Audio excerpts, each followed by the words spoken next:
This is Sybert signing into the 2021 Kane's Wrath World Championship. This is the first of the quarterfinals, and we are here on Tournament Odyssey for our first 1v1 between this fellow here in the south as the green nod. This is Drive. And in the north as the orange, GDI. This is DuneTiger. The Kane's Wrath World Championship. I am getting to these replays a little bit late. A lot was going on in March, and I could not make the actual event.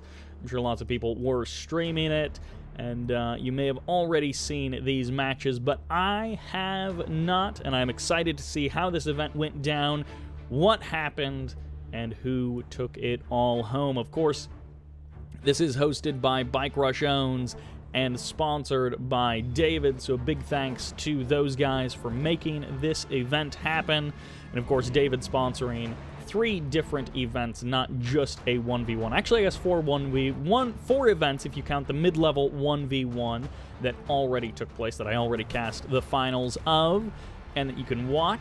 Firestorm versus Dorado, and the top 3 players from that 1v1 mid-level event, did get seeded into the, I believe, the round of 32 of this event. So they bypassed the group stage, they got automatically seeded into the round of 32, and unfortunately none of them are with us here in the round of 8 in the quarterfinals.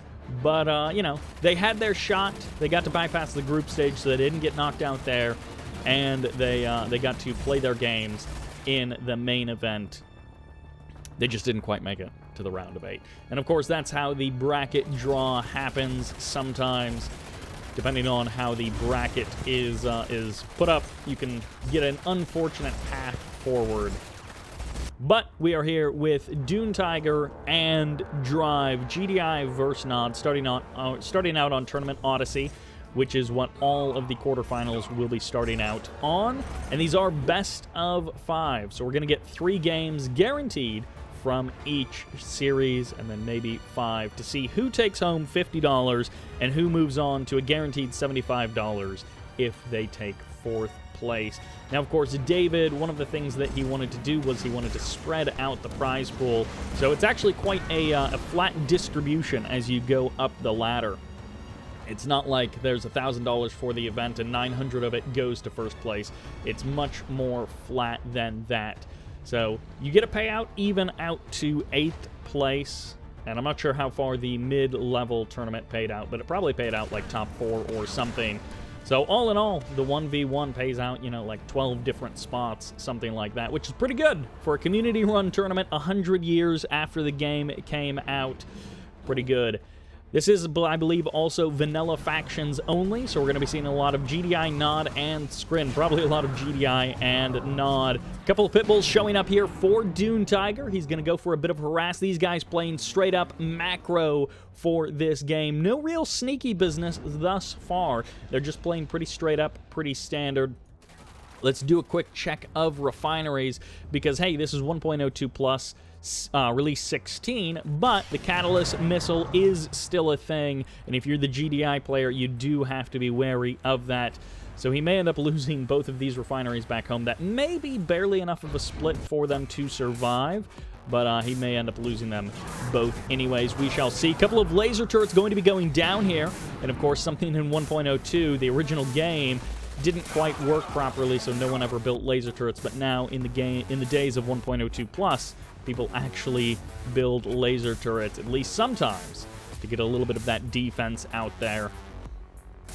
Pitbull's going to be pulling back. DuneTiger going to be resetting his army a little bit as he transitions into APCs, maybe even Predator tanks. He's got that command post. He's got that AP ammo on the way as well. And yep, Predator tanks coming out of his original war factory. Drive stepping out onto the map, and DuneTiger may actually be giving away a couple of APCs here. No, there's not enough rocket squads there to actually clean them up. A couple of buggies here on the right side of the map with a couple of bikes as well, but the pit bulls are going to be hunting them.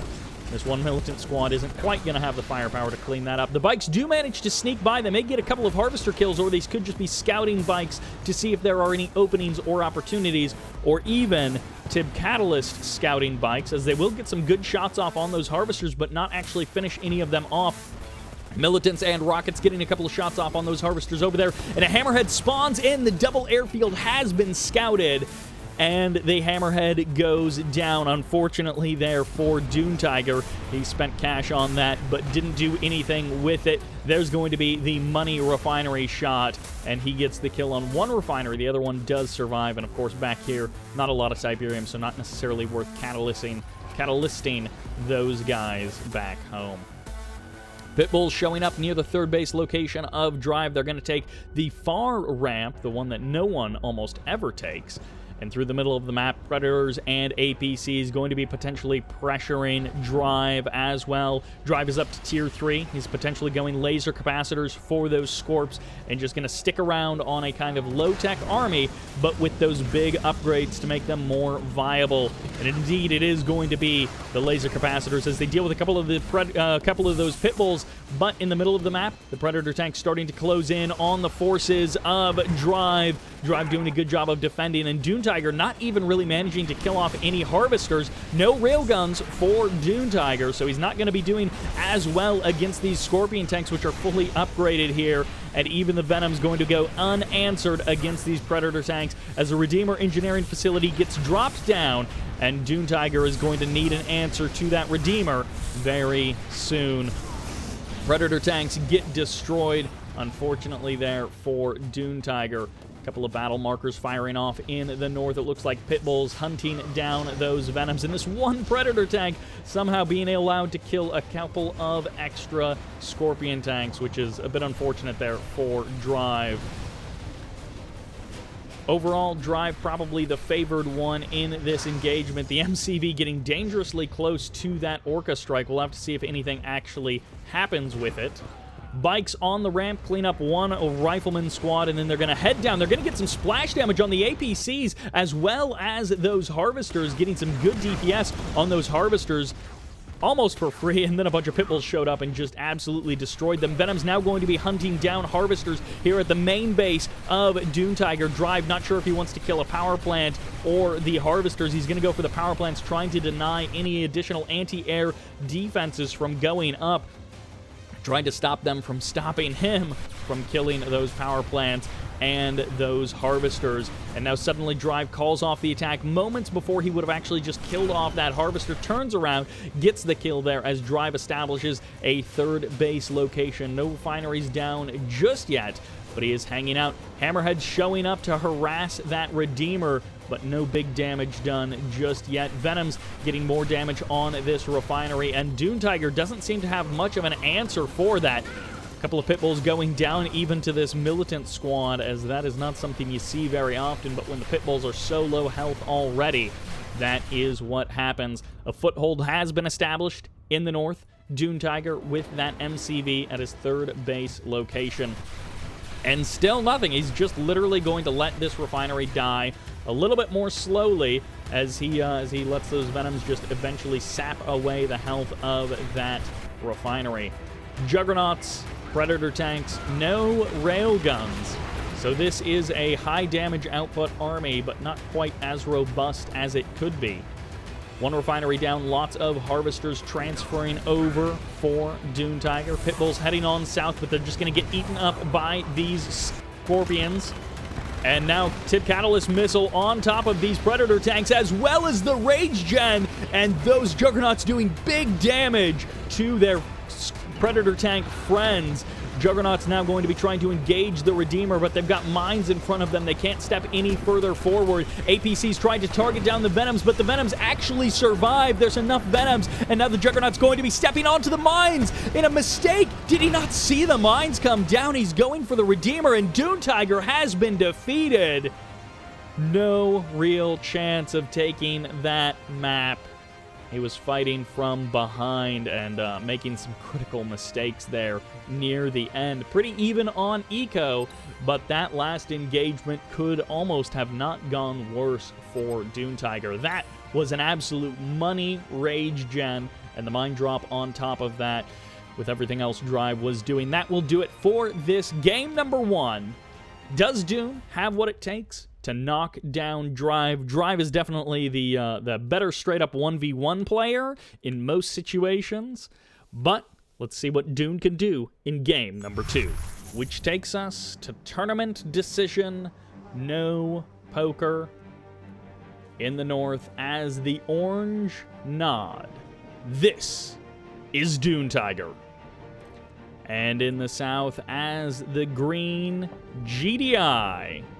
This is Drive. These two guys swapping factions on us, but keeping their colors consistent, which is indeed nice. It's kind of interesting. Drive opting for a different route for that engineer. He does take the middle of the map that much more quickly, and he is actually going to grab either the EMP control center or more likely one of these defensive turrets.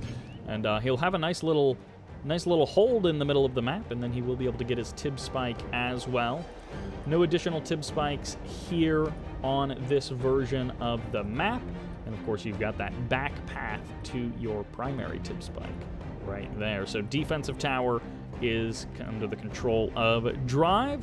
And DuneTiger, a little bit of a shaky first game. Definitely understandable against a guy like Drive, who I feel like in just a straight-up game, Drive would be the winner. But DuneTiger definitely giving him a run for his money, perhaps making some mistakes but that he wouldn't normally make. Maybe tournament nerves, maybe he just is having an off day. But I believe in DuneTiger. He's definitely shown us some great games in the past. Starting out with a teensy-tiny bit of damage on that power plant. I mean, in theory, every bit helps. I don't know that that bit is going to make a difference, but every bit helps. And what is DuneTiger's plan? Is it going to be straight up for an expansion at a normal time, or does he have something else in the works for us? Some players have been going for a little bit more infantry focus with like a secret shrine before the expansion, and then they start on those upgrades, or it could just be the operations center. He could also be going 3 refineries at the main base, which I feel like used to be more common in the olden days, but people still do it. We just see the map tournament decision a lot less than I feel like we used to see when there were less good community map options to choose from. You know, when there was just the official maps, tournament decision was one of the better ones, and it was a nice addition in the Kane's Wrath map pool, as opposed to the maps that were just in Tib Wars. It's actually going to be double War Factory all before the expansion, so this could just be a big Scorpion tank push. This could also be just a little bit of a setup for later on. What do you got going here? There's the Operations Center, and now the MCV move, maybe? He may be just relying on this one main field with your, like, 3 refineries, 7 harvesters, if he's even up to that number yet. I think he's at 6, not quite at that 7th harvester just yet. Drive also just going to be sticking on that main field for a little bit longer. He's actually going into the airfield. Drive, one of those guys who will double airfield Orca you. And if he was going to do that, he may have actually done it before the 3rd refinery, done it just off of 2 refineries. But sometimes he goes for that kind of a play. Let's see what his choice is. It's going to be hammerheads, also a good option. What he chooses to load into those hammerheads is always curious. Tech lab, most likely laser capacitors on the way. So this could be a big one-base play or just a safety transition into a natural expansion. Pit bulls on the north side of the map. They will be met by overwhelming firepower from these Scorpion tanks. And Drive sees it, Drive knows it, pulls back the pit bulls very nicely there. Would be kind of cool if he had something else ready to hit down at the south side of DuneTiger's base. some kind of a, like little sneak attack. He's working the angles, drawing the Scorpion tanks up to the north, and then sneaking something in the south. Now, of course, this flame tank will probably auto-attack this bunker, and that should be the warning that Drive needs to realize that there's a flame tank inbound, and he does have enough pit bulls to stop this guy dead in his tracks. So that flame tank should be dealt with quite easily by Drive. 2 volleys of rockets, and that flame tank is no more. Unfortunately for DuneTiger, that sneaky tactic is not going to work. Stealth tanks, though, now that is a tactic that could work. He doesn't have Tib core missiles just yet. I think laser capacitor is still on the way, and MCV's heading to the south at roughly the same time. Hammerhead's flying around, but of course this is a scouting venom. Cleans up a refinery, almost kills a harvester as well. 2 harvesters very low on health, but that venom does strike down the refinery, and that's about as much damage as you get from a Tib catalyst missile, unless people are really placing refineries poorly. But that's about as much as you get from a Tib catalyst missile in the year 2021. Just damage on 2 harvesters. And this MCV taking a big bunch of damage. Where's the anti-air? No bikes, no buggies. He's going to fire off the radar jamming missile, but that MCV is gone. The low power mode means the SAM site didn't even get a chance. Not even a chance. And oh boy, is Drive suddenly in a better position. DuneTiger in such an awkward spot. He does have a lot of tech. He has a lot of infrastructure. And hey, fire off the 1-clicks while you got him. You might as well. Hopefully doing a lot of damage to the army, but unfortunately, there wasn't a lot on the ground to be eliminated there by that Tib Vane detonation. The stealth tanks are really the only thing that Drive has to worry about if he can keep his hammerheads alive, if he can hunt down those stealth tanks. The Scorpion tanks are no problem. He's trying to rotate around to the north side. The stealth tanks are now here. Can they get a big blast off? No. The answer is no. The stealth tanks are going to have to rearrange themselves, and these Scorpion tanks, without any good protection, are going to find it difficult to find any real damage there. Of course, the hammerheads would absolutely slaughter those Scorpion tanks, and the stealth tanks are now going to be trying to play a bit of a game of hunt the hammerhead. Nice snipe on that war factory. DuneTiger has these ground units, and that's it. He doesn't even have an air tower anymore. So he's got these units, and that's it. At this point, it's almost like you might as well empty all of your buildings, sell off every structure that you can, because you need literally everything that you possibly can get to try and win this game. In about 60 seconds, DuneTiger went from being on relatively even footing to completely dead in the water. It was an okay game from DuneTiger. There was nothing really wrong with it. And then in like 2 seconds almost, that MCV getting sniped, and then he was like, well, I'm going to push in here, I'm going to try and do some damage. The damage didn't really land. And I mean, part of that was that Tib Vane detonation was clearly designed to destroy like an entire ground army, but there was like 4 pit bulls there. And then it was like, oh, actually, all of his money is in aircraft, which just fly over the Tib Vane detonation and laughed. So unfortunately for Drive, or unfortunately for DuneTiger, he's going to drop game number 2, and a 3-0 comeback against Drive is unlikely, but he needs to start it here in game number 3, which takes us to Twisted Arena, one of these community-made maps that I do indeed love. On the left side, in the north, as the orange nod, this is DuneTiger. Down 0-2, he needs to bring the pain against this guy as the green GDI. Feeling good after that last victory. This is Drive.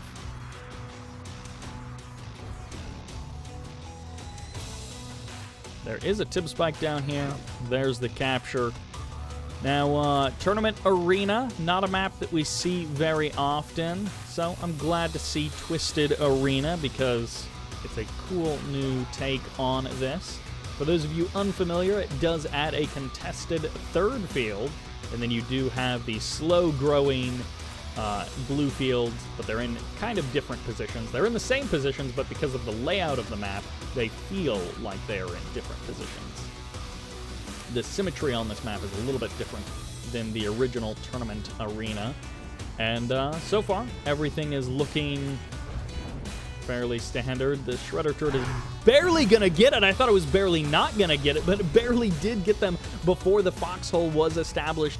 Just barely. DuneTiger getting a little bit of a victory there. The MCV on the move. It's a short walk to your natural expansion. And I think the tip fields are a little bit bigger on this version of Tournament Arena than on the original version of Tournament Arena.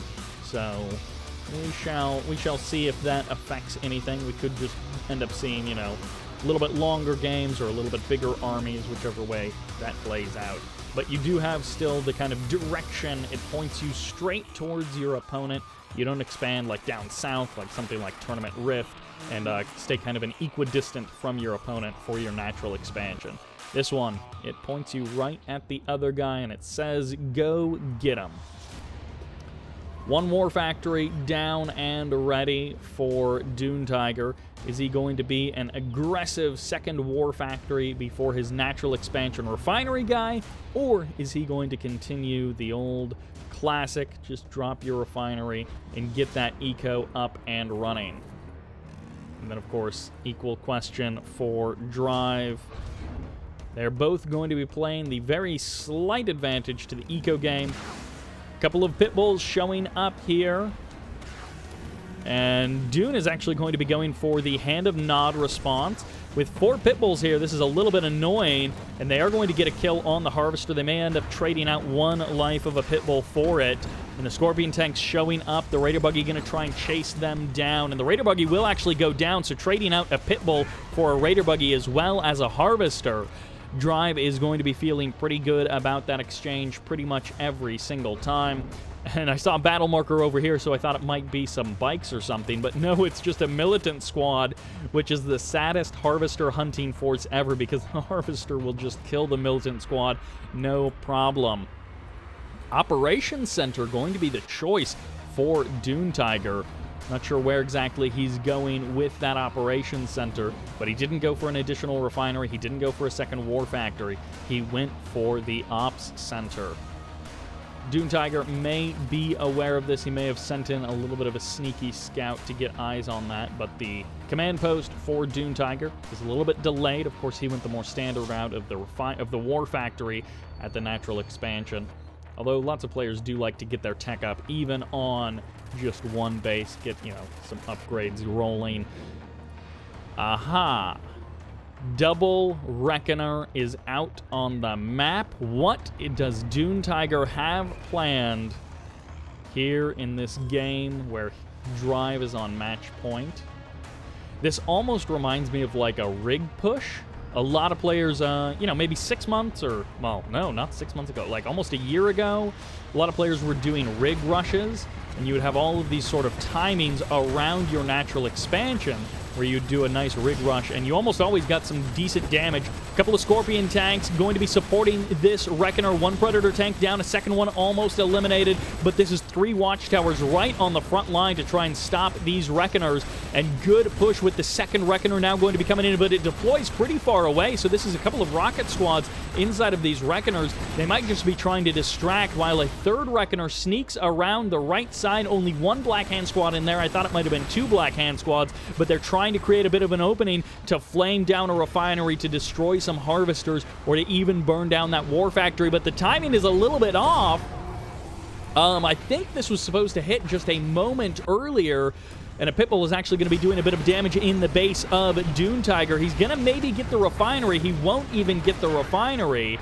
This might actually be an engineer literally to save the refinery, to guarantee that it doesn't go down. And this Rifleman squad now going to be putting a bit of pain on that Black Hand squad, and he's trying to hold off on that engineer to see if he actually needs it. But that was a bunch of cash almost down the drain. He traded out all of those Reckoners, those rocket squads, and those Black Hand members for 2, 3 Predator tanks. I guess also forced out some Watchtowers, but you sell off the Watchtowers, and the Watchtowers are pretty cheap anyways. The natural expansion can survive that. Mine drop going to be coming in. He gets it on top of the harvesters. There's the scan. Nice stop control there for that harvester. It doesn't take enough damage to really be problematic. And the Juggernaut does take damage, but it's right next to the War Factory, so no harm, no foul. One Juggernaut on the front line. Reverse move into the rockets just because you can, as the sniper team's now going to be eliminating those rocket squads, and also the Juggernaut's getting some good damage on these Scorpion tanks. Big splash as DuneTiger is going to have to pull out something better if he wants to hold on to this game. Drive is slowly but surely pressing forward, crushing the life out of DuneTiger. The GG gets called, and Drive will advance to the quarterfinals of the Championship Series. Drive with a very clean 3-0. DuneTiger getting a little bit unfortunate in maybe in game 2 there, but just not quite reading the situation.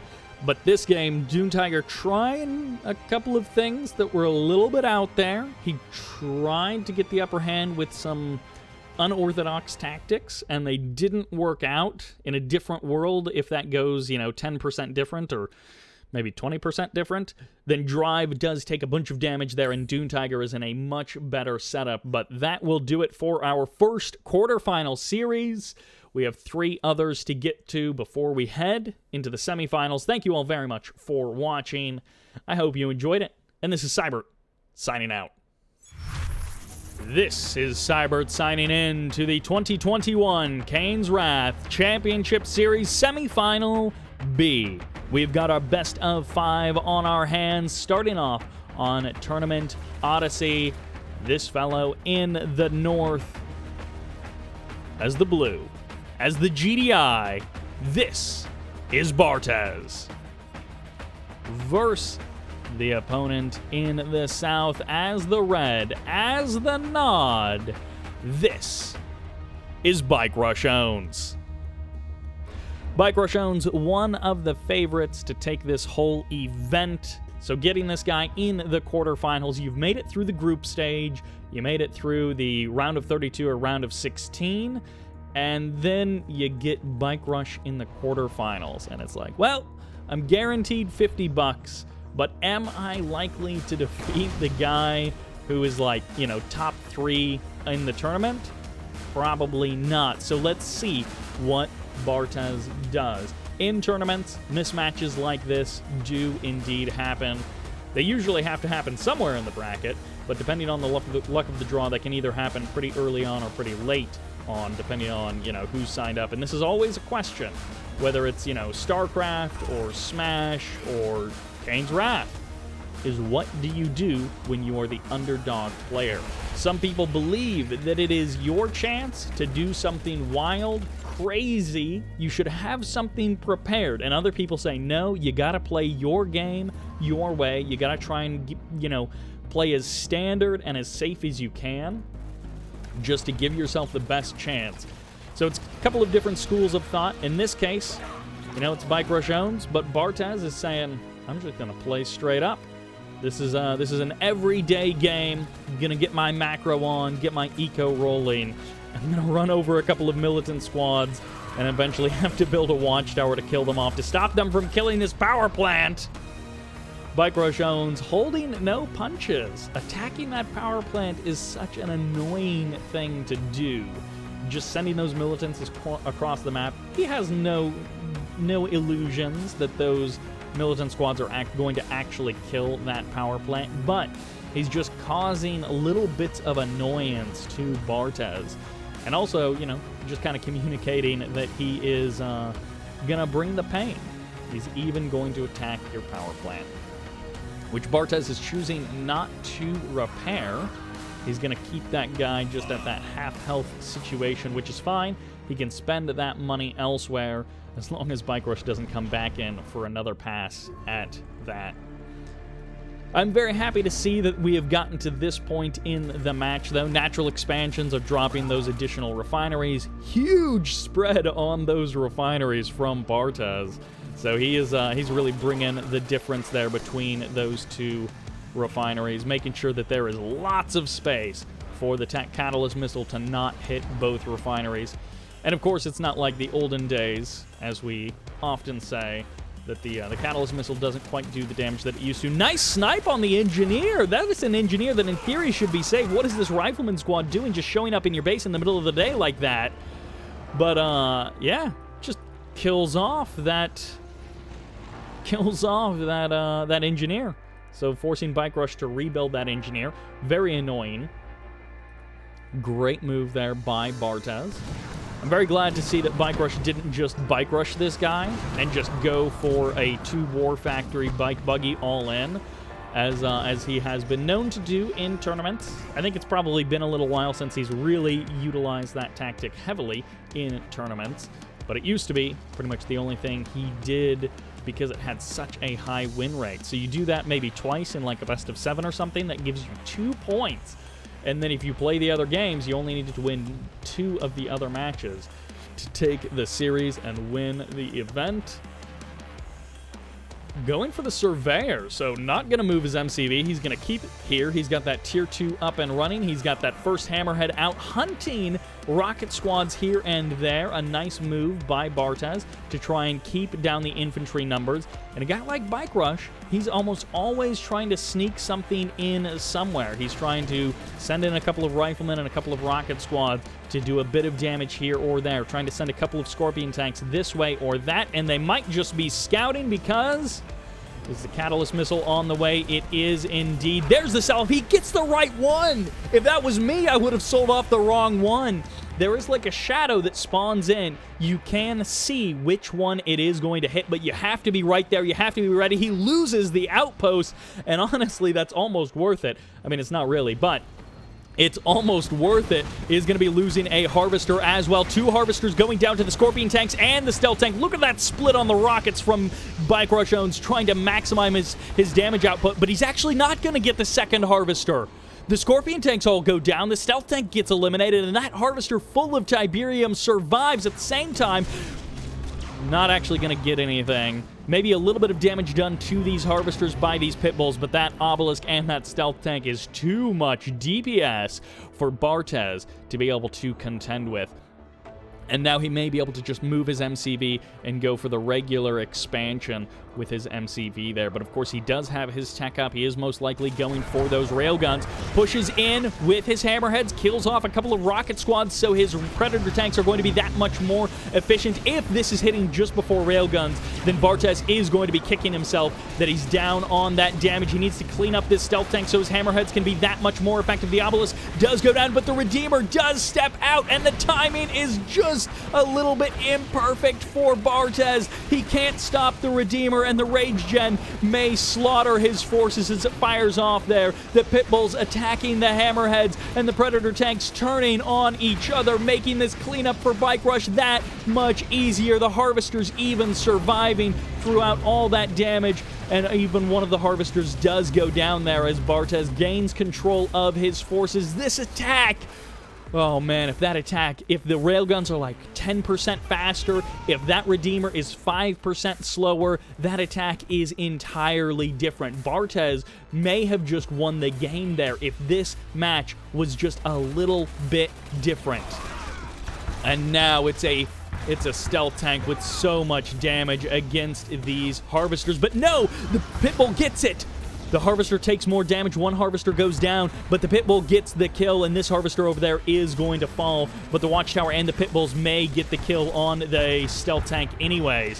One Pitbull down, the other one gets the kill, and Bartez, this guy is no slouch. This guy is not going to just take a loss for no reason. He is bringing it against Bike Rush. He's even got 4 Predator tanks with railguns sneaking around the back of Bike Rush's base, forcing his Redeemer to run all over the place, and he's just going to skate on by that Tier 3. He knows he's not necessarily going to get the kill with the Redeemer that close with the MCV there, but he can kill off this power plant, send Bike Rush into low power mode, barely, not fast enough, and the Obelisk stays online anyways, enough time for Bike Rush to power micro other stuff. And BikeRushOwnz will be able to clean up these Predator tanks, but they have caused him a little bit of pain. It probably wasn't actually worth it for Bartez, but I love that kind of an attempt. That kind of a run-by can make a difference, and when one player is split, their attention is going all over the place. That kind of attack can win you the game. Unfortunately for Bartez, it didn't this time, but caused some damage. BikeRushOwnz dropping some cash to stop it, and it did delay any kind of attack that BikeRush may have been planning. Is now a little bit later. Into low power mode goes Bartez. He really is going to want those shockwave artillery shells crashing down on this army when the time is right. Hopefully he has enough cash in the bank to be able to afford that, as he is going to have to stop this Redeemer one way or another. All right, Hammerheads, they're going to try and do the dance. This is the thing that you have to do as GDI. Your opponent is going to man spam. They're not. It's just going to happen. Oh no, this stealth tank cleaning up power plants, forcing Bartez to stay in that low power mode, but also forcing him to just spend that cash, his limited income, on power plant rebuilds. BikeRushOwnz somewhat gracious in not destroying those tip spikes just yet. Behind this, BikeRushOwnz is expanding. It's later than it ordinarily would be, but the expansion is up and running. He has got so many harvesters in his parking lot in front of his refinery. The dance doesn't continue. The Hammerheads are not dancing around these the infantry, and the low power mode continues. Yeesh, this is getting rough with this power management that he's having to cycle through. Zone heads, we just saw Masterleaf do absolute incredible things with the zone heads. Ooh, loses a Hammerhead there. Not a Hammerhead with zone troopers in it, though, I don't think. We just saw Masterleaf do incredible things with zone heads.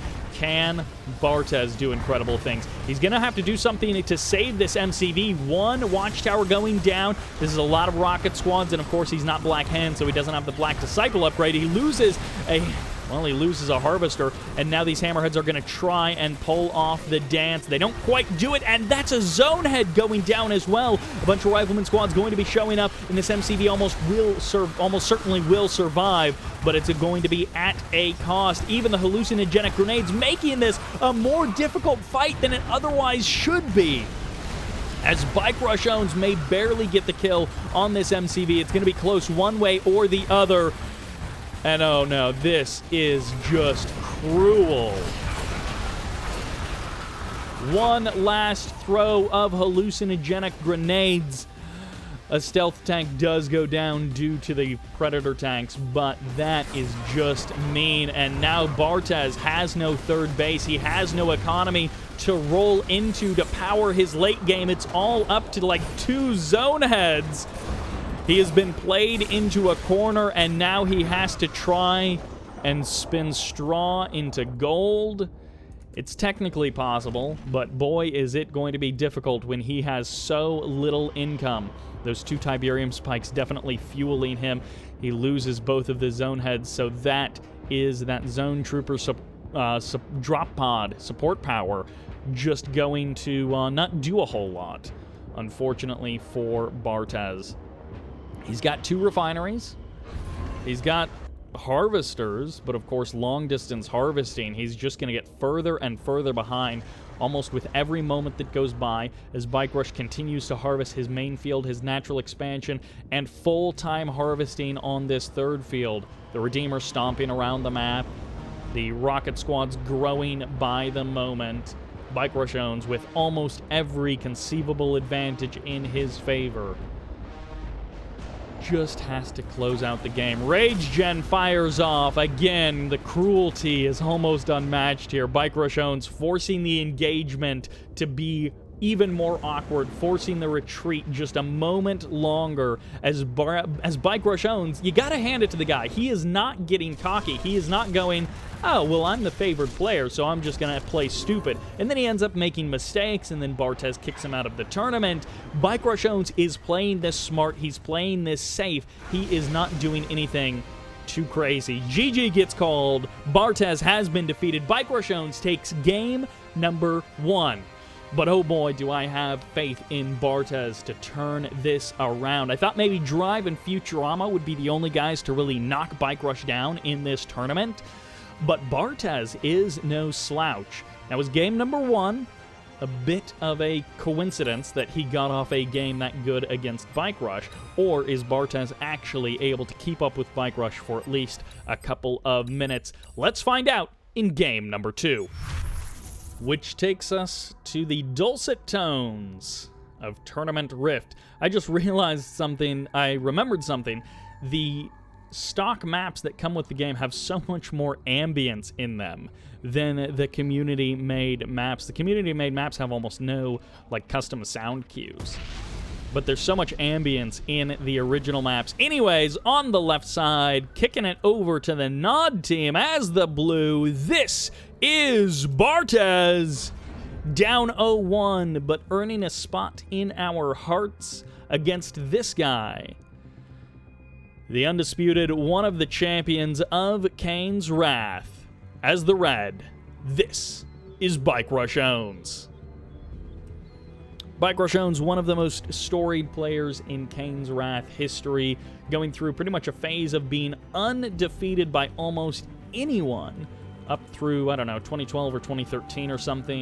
And then, of course, Master Leaf, Technique, those were the only guys who could consistently take games off of them. I think BikeRushOwnz, you know, running around, playing some other games, and then coming back in the last year or two to show some really great games in Kane's Wrath. He seems to leave Kane's Wrath and come back to Kane's Wrath often enough, as we all do. We all take little breaks here and there as life pulls us in different directions. But BikeRushOwnz always comes back, always shows good games. Now, if someone wanted to rush up to a Catalyst missile, this would be a prime target. This one, a little bit more spread out. But BikeRushOwnz, of course, by the time you get to a Catalyst missile, these will not really be useful. But BikeRushOwnz placing his refineries quite close together in this case. Pretty much fastest expansion possible, not even bothering to drop an additional power plant. 2 bikes going down. This is a bit unfortunate for Bartez. He produced those 2 bikes and then he lost them immediately to the forces of BikeRushOwnz. I think it was a bit of splash damage going on there. Now the buggy does get cleaned up by Bartez, so that Scorpion tank earns himself a kill there, but the bikes will be pushed away, and Bartez still has 3 harvesters on this field.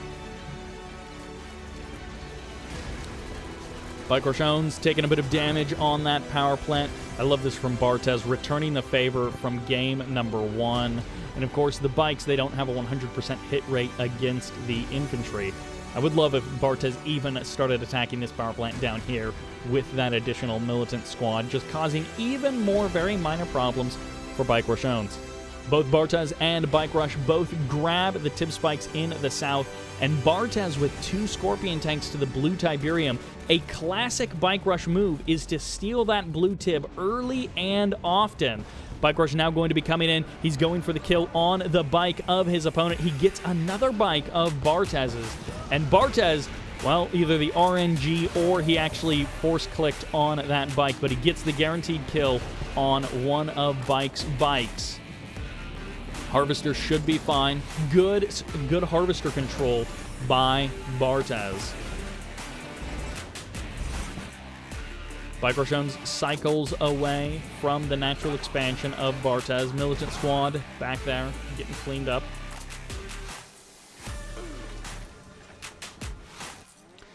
Converging into the middle of the map. Strikes the Raider buggies a little bit here. May actually get a kill on 2 of these guys if he's not careful. Nicely done. And BikeRushOwnz now going to be taking the tib in the middle of the map, but it's protecting it. He's got a couple of Scorpion tanks, got a couple of bikes, and 1 bike does get cleaned up there on the side of Bartez. BikeRushOwnz, he's going to have to bring a little bit more firepower. He's got 3 Scorpion tanks now, but against the 2 Scorpion tanks and the bikes of Bartez, he's going to want something a little bit more. And oh, Bartez with 2 of those bikes so low on health gets a couple of extra shots off, and Bartez bringing the pain. It'll probably end up being pretty equal at the end, but these guys fighting over control of the middle of the map. Bartez and BikeRushOwnz leaving a couple of units with very low health still to survive. Now, behind all of this, Bike Rush still wins because he got away with the load of blue Tiberium. So he doesn't have to kill everything that Bartez has. He just has to get away with that blue Tiberium and not lose everything. And so trading out equal and stealing the blue Tiberium still favors Bike Rush. Although in this case, Bike Rush has actually lost all of his Scorpion tanks. He's transitioning into Bike Buggy. He's got actually triple War Factory pumping out these bikes and these buggies. He has got a lot of production going on. And for a second, I thought that was an engineer. I was like, what is that engineer doing way out in the middle of nowhere? The bikes from Bike get stepped on as Bartez is looking to trade out in equal numbers. And it looks like he will trade out against most of the bikes, but the reinforcements of Bike come forward.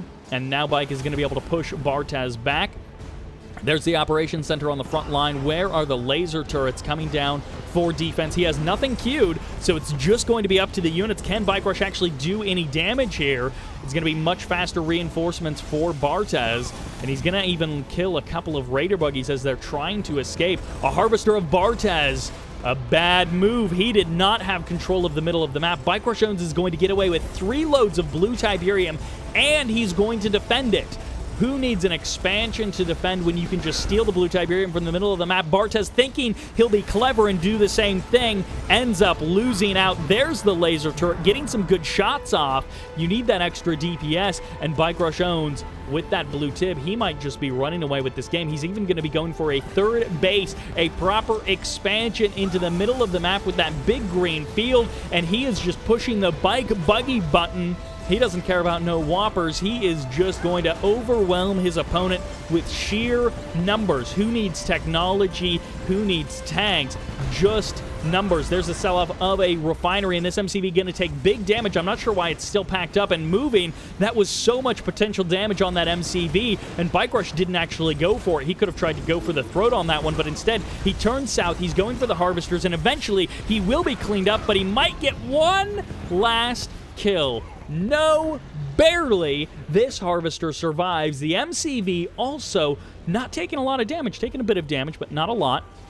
And BikeRushOwnz, does he realize what the opportunity he has with this MCV? No, there's the deploy. He wasn't trying to body block it or anything like that. He let it deploy very nicely, and a 4th load of blue Tiberium goes down. BikeRushOwnz loses that opportunity, but of course he is snuck away with so much other Tiberium that Bartez cannot match. Scorpion tank's going to be the transition as well as a Hand of Nod, but it's not actually producing anything.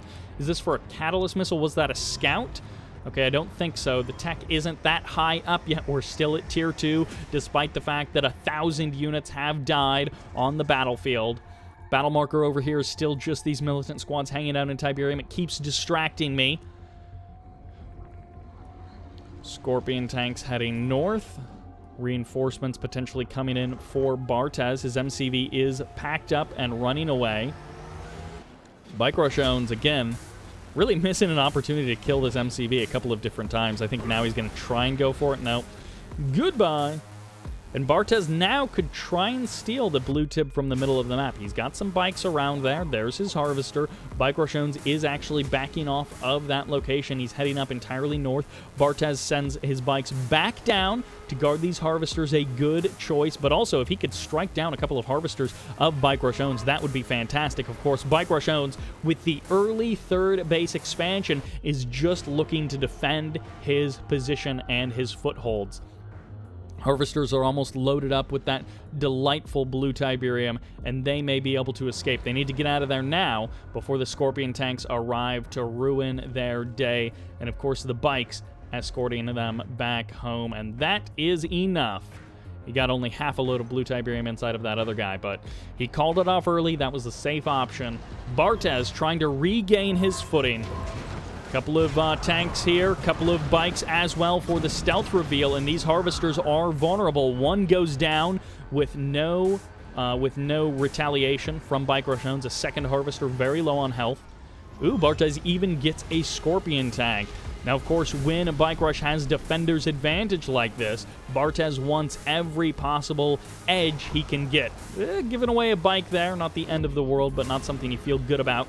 The sell of the MCV, that's a nice cash boost for BikeRushOwnz. Notice he got the tech lab, he got the power plants, he is good to go for infrastructure for the next couple of minutes. He's got the expansions, he's got the refineries, and the harvesters are flowing freely. BikeRushOwnz patrolling the blue in the middle of the map. Bartez still playing it safe. He didn't want to commit to the attack up top, which I get, but you gotta find an opening. You're behind on the eco, and you're going to stay behind on the eco unless you do something about it. So BikeRushOwnz is, you know, following the old mantra, when you're ahead, get further ahead. And Bartez is win behind Dark Shrine, but of course he can't quite Dark Shrine in a nod mirror. It just doesn't work like that. He may actually be able to pull some kind of sneaky stealth shenanigans out. I mean, BikeRushOwnz can also go for stealth tanks. He can also go for Tib Catalyst Missile, or not, he can go for Tib Core Missiles. He actually can't go Catalyst Missile until he rebuilds that MCV, so he can't quite do that. That's the one thing he doesn't have going for him, is the one clicks. So actually this could work. They're both up to avatars. They've got that tier 3. Is it just going to be a race? It's not a race for laser capacitors because BikeRush has already won that race. Although laser capacitors finish for Bartez at just the right time. Almost a timing attack coming out here from Bartez. Almost a reactionary timing attack, you could say. Bike is coming through. Bartez probably thinks that is for a scout for one clicks, but he doesn't quite realize that the one clicks aren't on the menu at this point. Yeah, BikeRush has actually rebuilt his MCV. It's been long enough. BikeRush survived through what he thought was going to be a terrible storm and ended up just being a bit of buying time. It looks like, for all the world, like those scorpions are killing their brother, but of course they're just going for the Black Hand member that's underneath.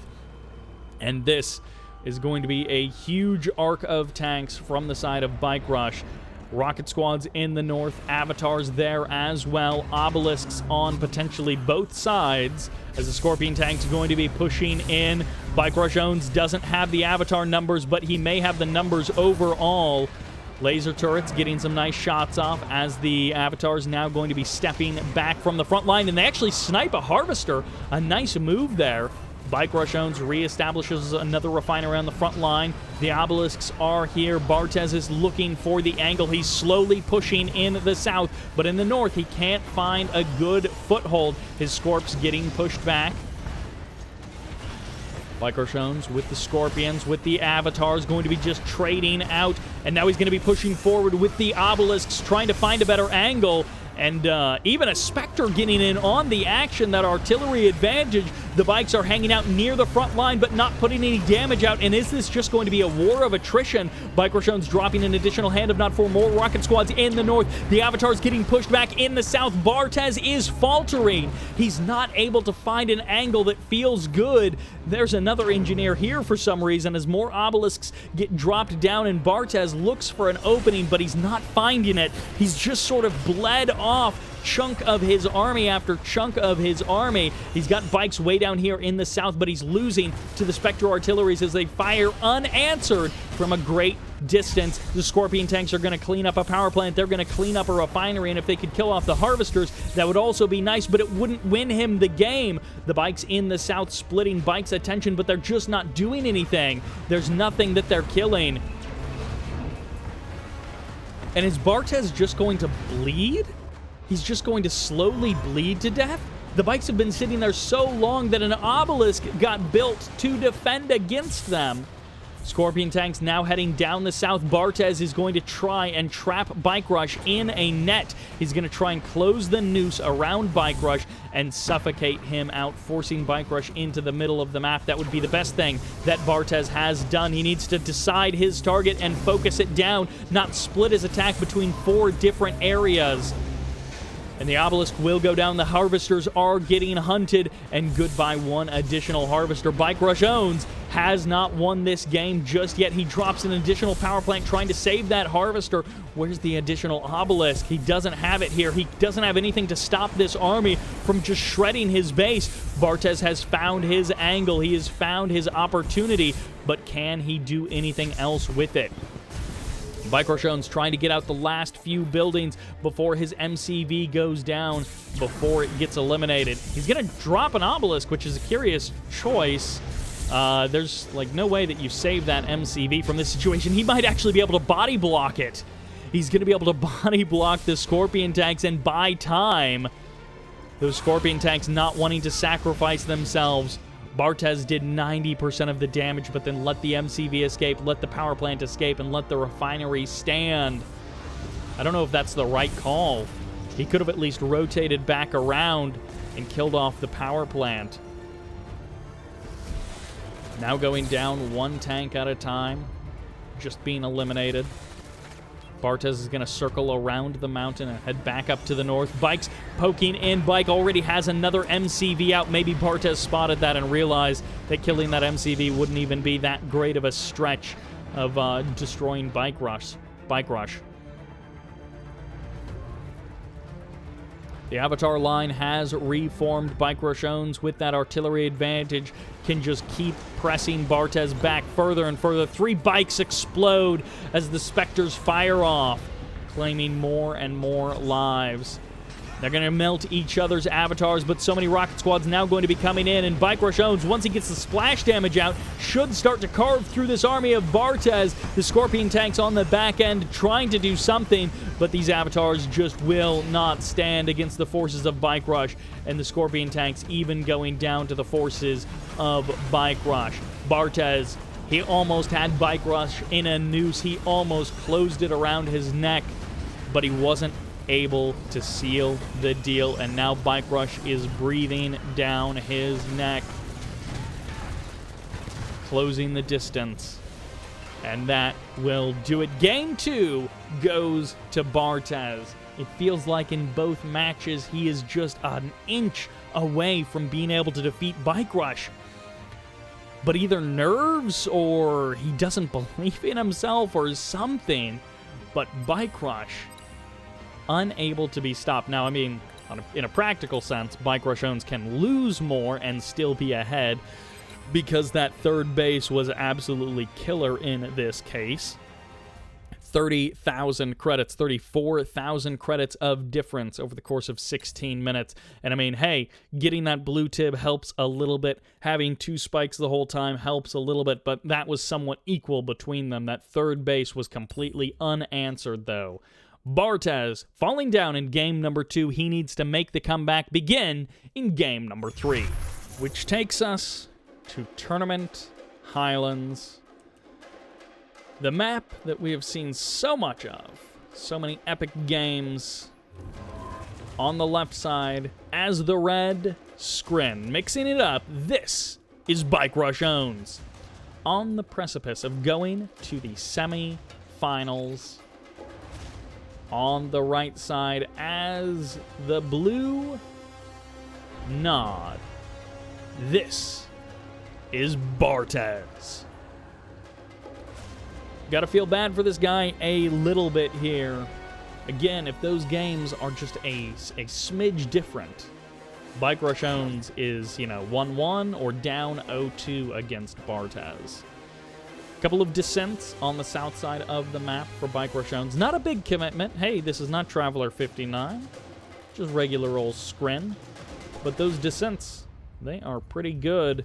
And I mean, they're probably not going to do anything. But just in case. Just in case.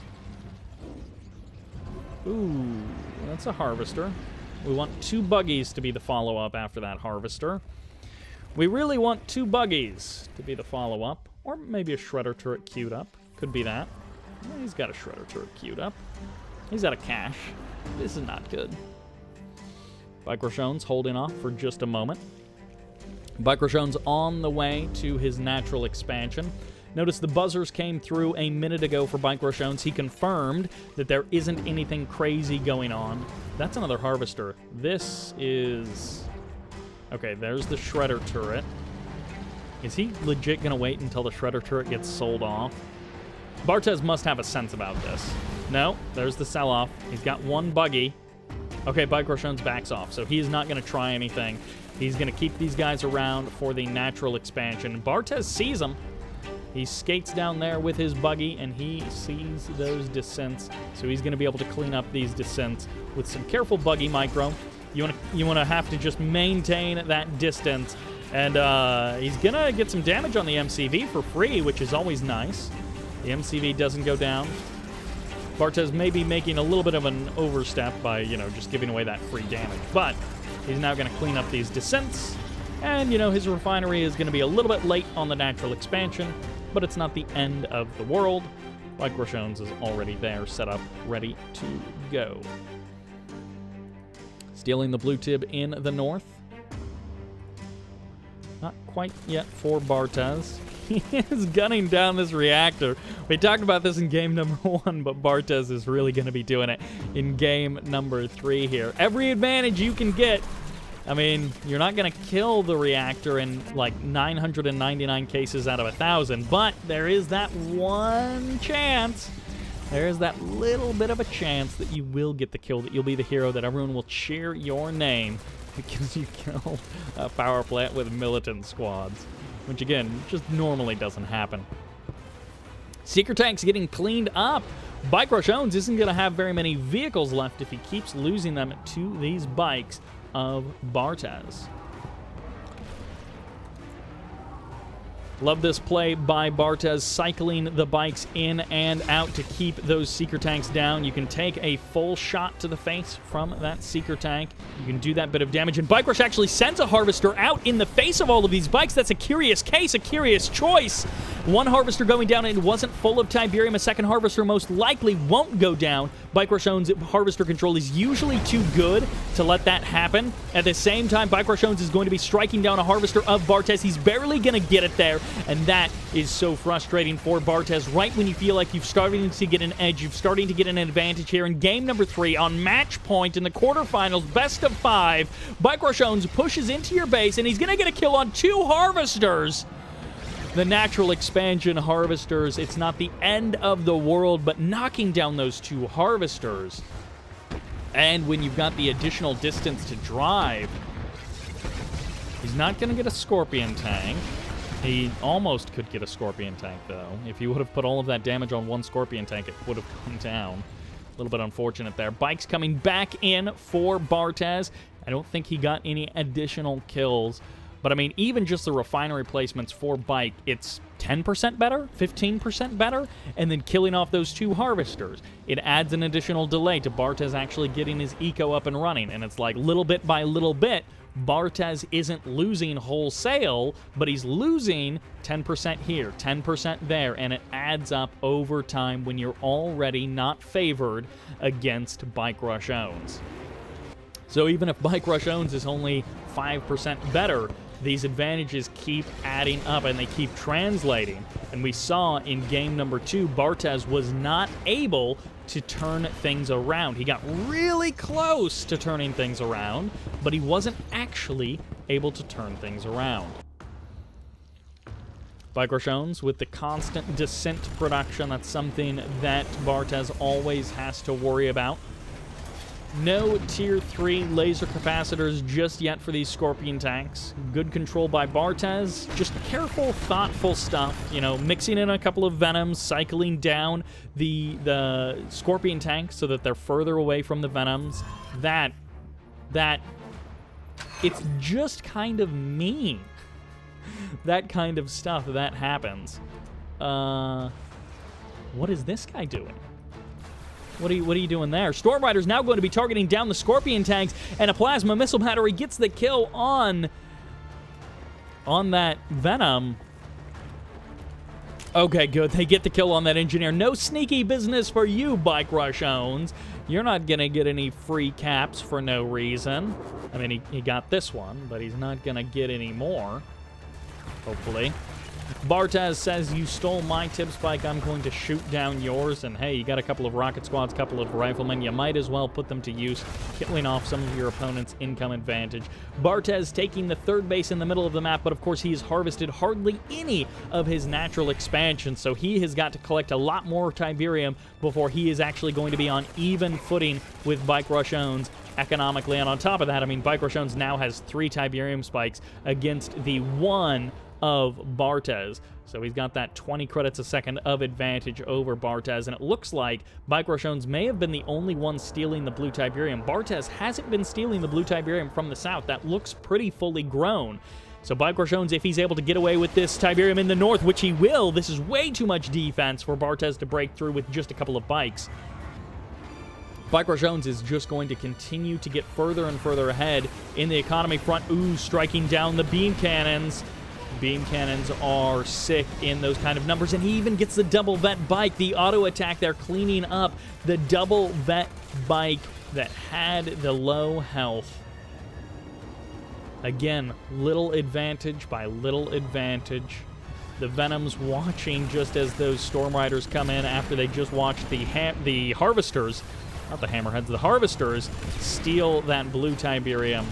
The Venoms were like, should we do anything? Bartez was like, I'm too busy doing other stuff.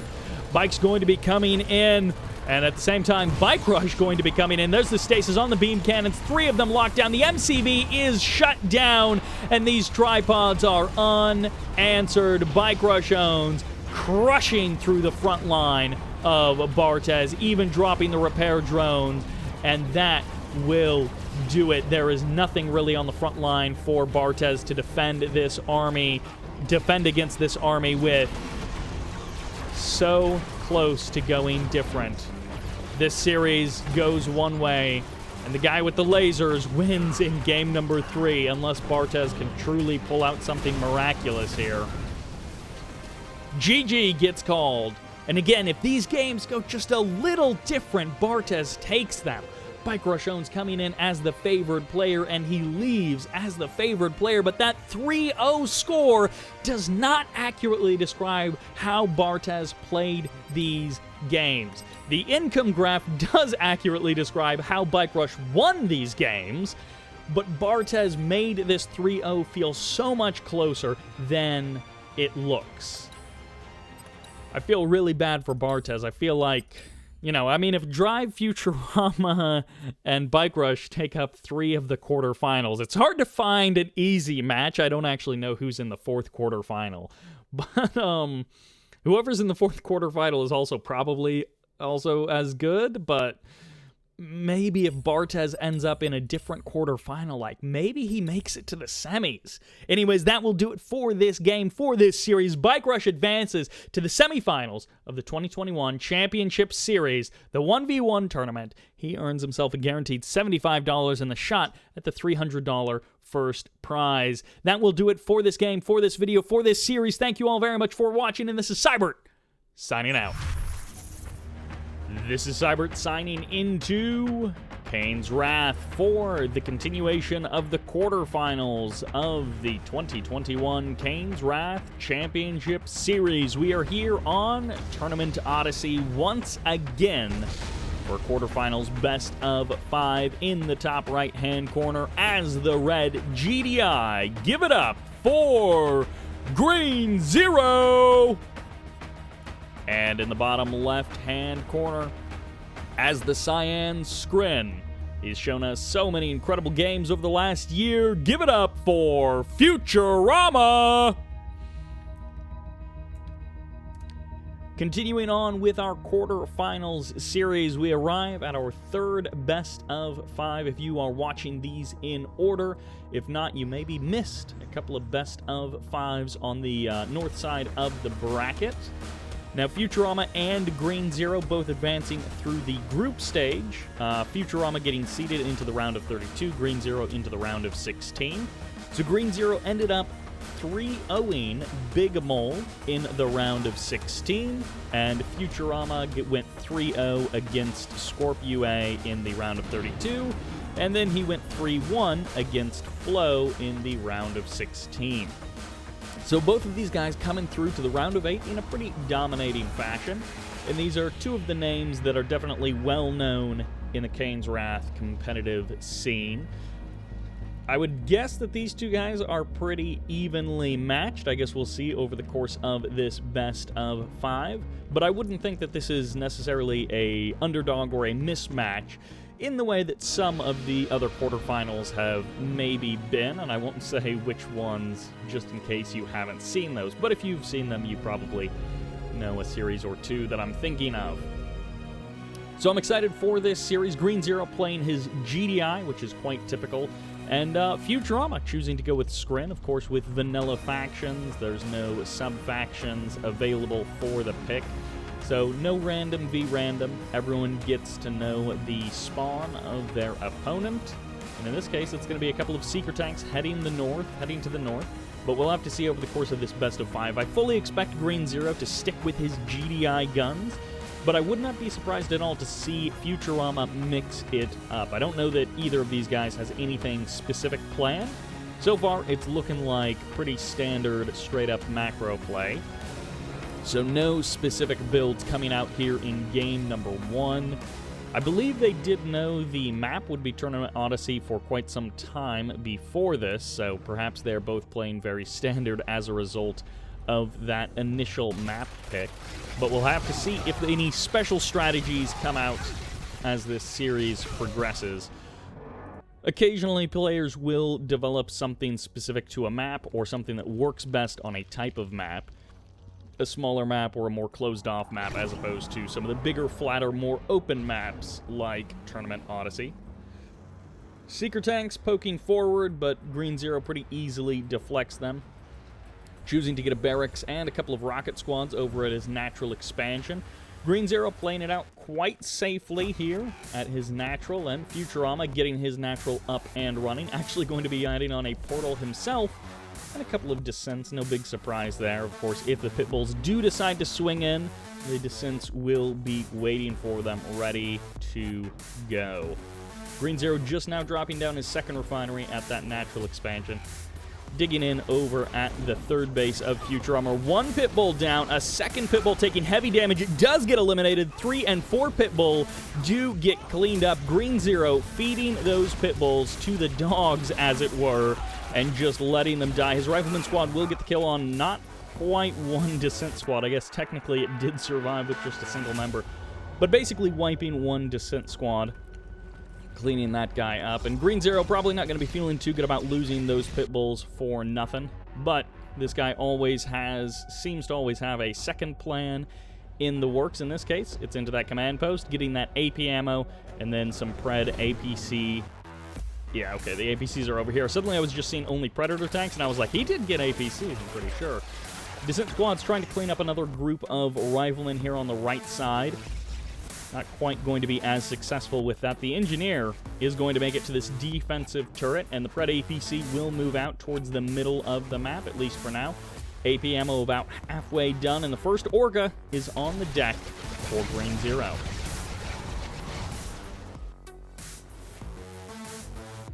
Preds and APC, only one of them gets kind of split apart by that. Ooh, the defensive tower from Futurama gets one kill for free, and it looks like Futurama may have actually circled around the defensive tower of Green Zero. No, he actually hasn't captured it yet. The Engineer is just standing by, waiting to jump in that tower, but it didn't actually get the order just yet. Hopefully Green Zero sends that guy in there. One dev tank on the defense at the natural expansion. A second dev tank is here and charged up, but the Storm Riders are going to be the thing that actually comes in as AP ammo finishes up, but the targeting isn't reacquired quickly enough as a Storm Column goes down, and all of the APCs get absolutely shredded. One refinery goes down, and he's going to be trading out a lot of Predator tanks and a lot of APCs for that. Green Zero deciding to commit to the attack. He's going for the upgraded power plant, getting as much value from these Predator tanks as he possibly can. They're going to be killed by the Storm Riders anyway, so you might as well get what you can. And the Engineer, unfortunately, goes down. Green Zero making some mistakes there, but also just making the most from a bad situation. As soon as those Storm Riders get in there, he's like, oh no. I know exactly where this is going, and of course there's no escape once those couple of APCs go down. And of course now Green Zero has a choice to make as to what his follow-up to this is going to be. He knows his opponent has got those tripods stomping around the map. He knows that the Storm Riders are also going to be a threat. And it looks like the Storm Riders cleaning up, I think, an Orca, or maybe it was a Firehawk, heading around the map for Green Zero. On guard, loaded up with anti-air missiles, almost certainly. And we got two anti-air turrets ready to go. Of course, no tungsten shell around the corner just yet. Although he might be researching it after his railguns, if that is what he's going for. Storm Riders getting pushed away.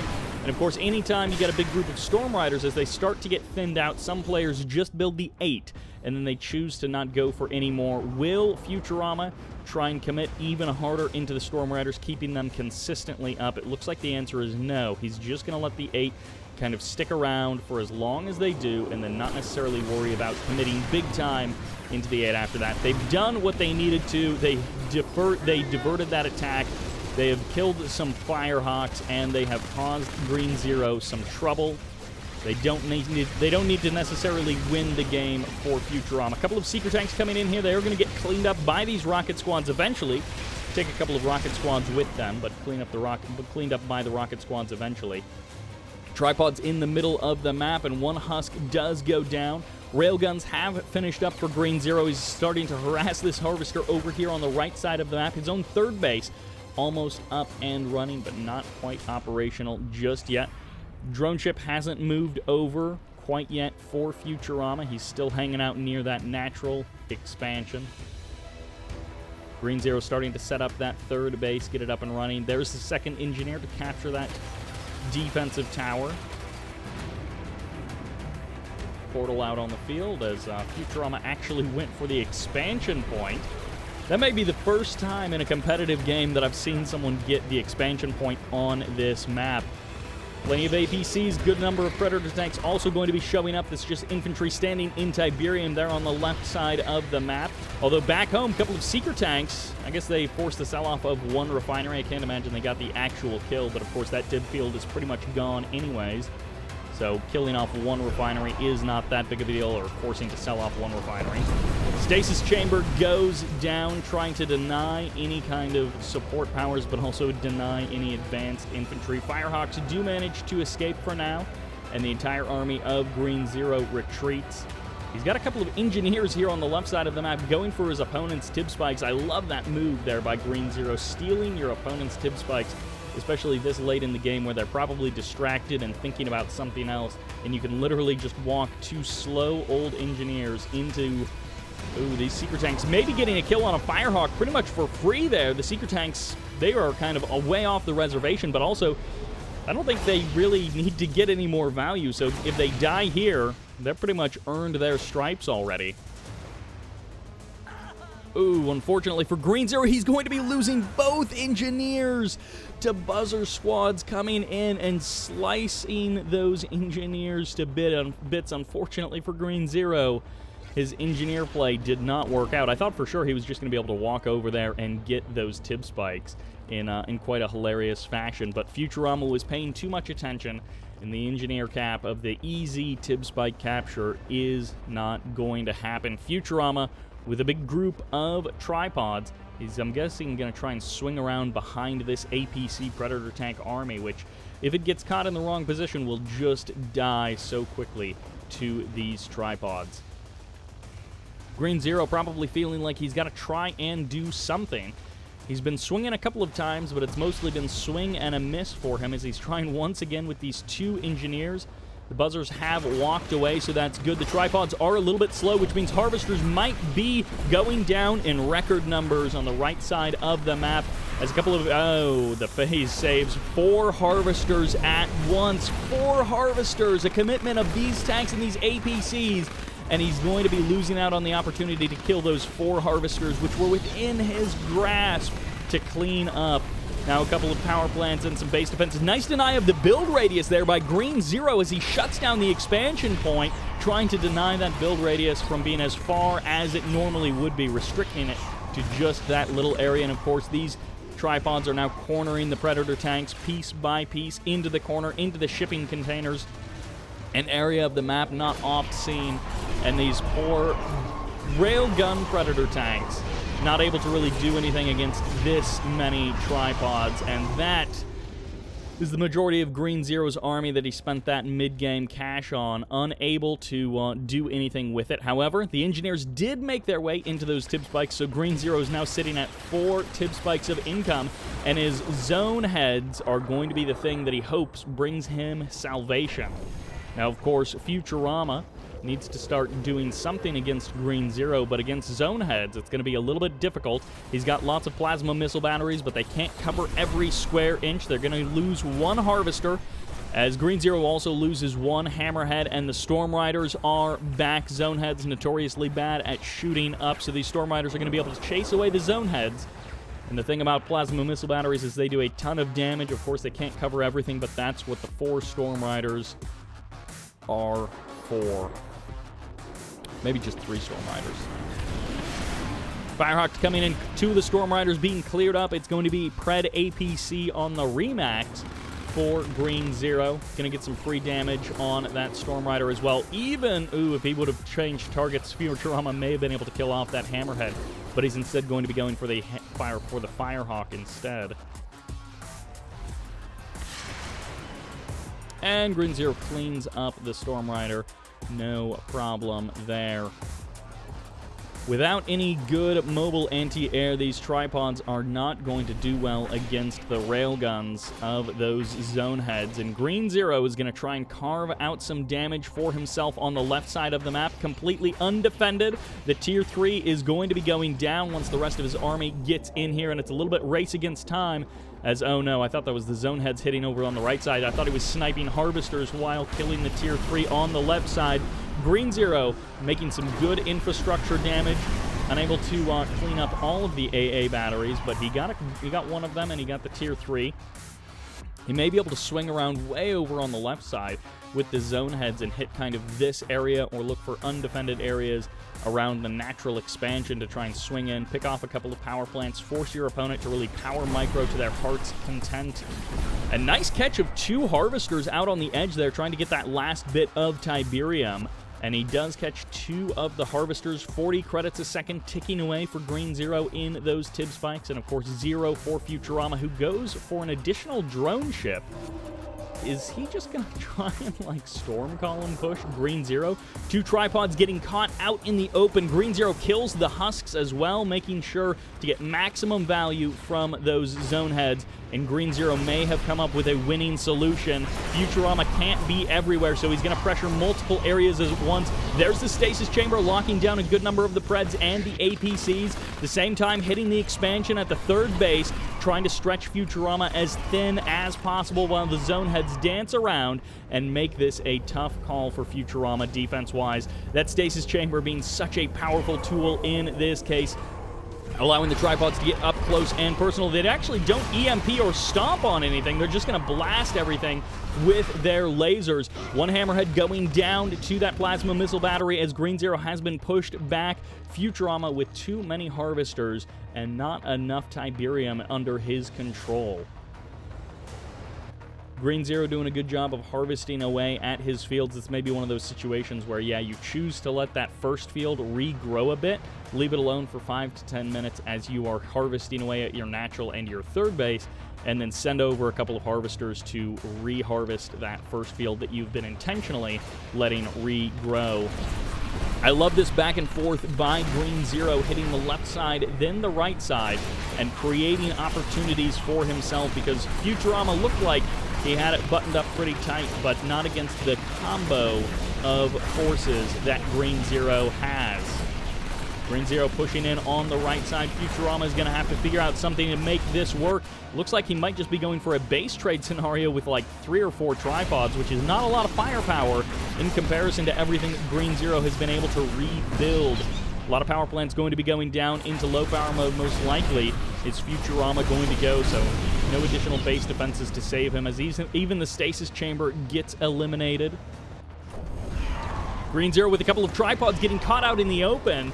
He may be okay with sacrificing a couple of these tripods or juggernauts if he gets the kills, and GG gets called. Futurama has been defeated. Green Zero faltering in the middle of the game, but bringing it back real strong for the second half. And he really found his pace after he got his 3rd base established and he started trying to pull Futurama apart. Before that, he had trouble finding his footing, but he definitely brought it back in a big way and just never lost his cool, never lost his calm, stuck it in for the long haul, and brought it back in the end.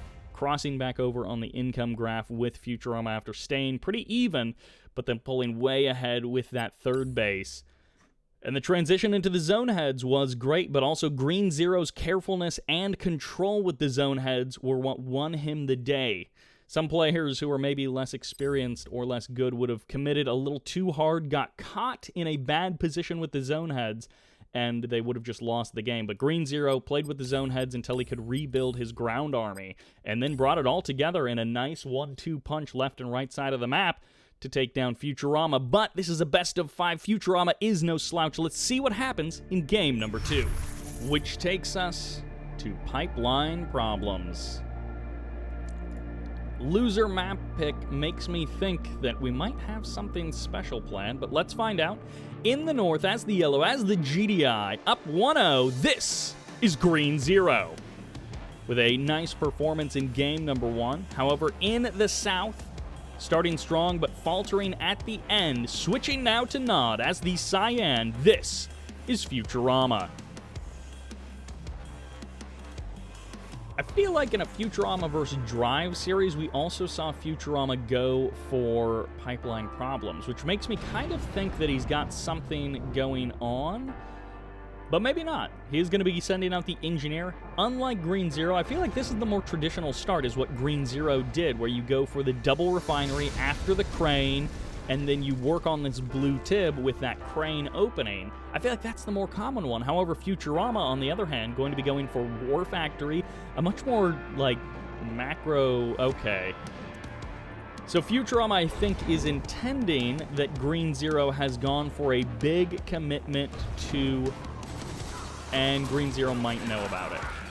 So he sees the scouting squad. He's going to produce a pit bull. If he sells the watchtower, maybe he doesn't know about it. Because a couple of bikes coming out of here for Futurama. Futurama is most likely hoping that Green Zero has A, skipped scouting, and B, gone for a really big commitment into the left side of the map, into that blue Tiberium. Like, the fact that Green Zero didn't get a third refinery here is actually a good thing for him. And now Green Zero is going to see the bikes. He sees 4 bikes with his rifleman squads. He's going to get a little bit of damage onto them, but he's got the watchtower rebuilt. He's got the pit bull ready to go, and now it's all about control of these units. How many kills does Futurama get? How good is the juking around the buildings for Green Zero? He's going to be losing 1 harvester right out of the gate. That's not good, but he's got the 2 pit bulls here. He's got the watchtower as well. Futurama pulling over to the right side of the map. He may not actually find any more opportunities than just that 1 harvester. Was that enough? At the same time, Green Zero going to be harassing Futurama with just a single pit bull. It'll take him a while longer to actually get the kill, but it's pulling the bikes all the way back across the map, and Green Zero may have made out with the better build in this case. He's got the closer refinery placement. He had to rebuild 1 harvester, but ultimately that may have actually worked out for him. Let's see as they transition into their kind of mid to late games, and let's see if they actually go for the 3rd fields on this map or just try to end it a bit more quickly, because the big cash can be an advantage. But of course, as the game goes on longer and longer, the cash boost at the beginning makes less and less of a difference. Green Zero opted to not go for the tib spike, of course, going straight into the crane, straight into the refinery. He's delayed a couple of things. The scouting didn't really matter because he was able to catch the bikes on the left side, and they only got 1 harvester. But of course, he wants to get that tib spike because over time, that certainly will matter. And I mean, the amount of blue tib that you get at the beginning of the game is sort of equal between the 2 sides. So once you've harvested it all, you've harvested it all. I think that was radar jamming missile firing off from the side of Futurama as he heads up on the left side of the map.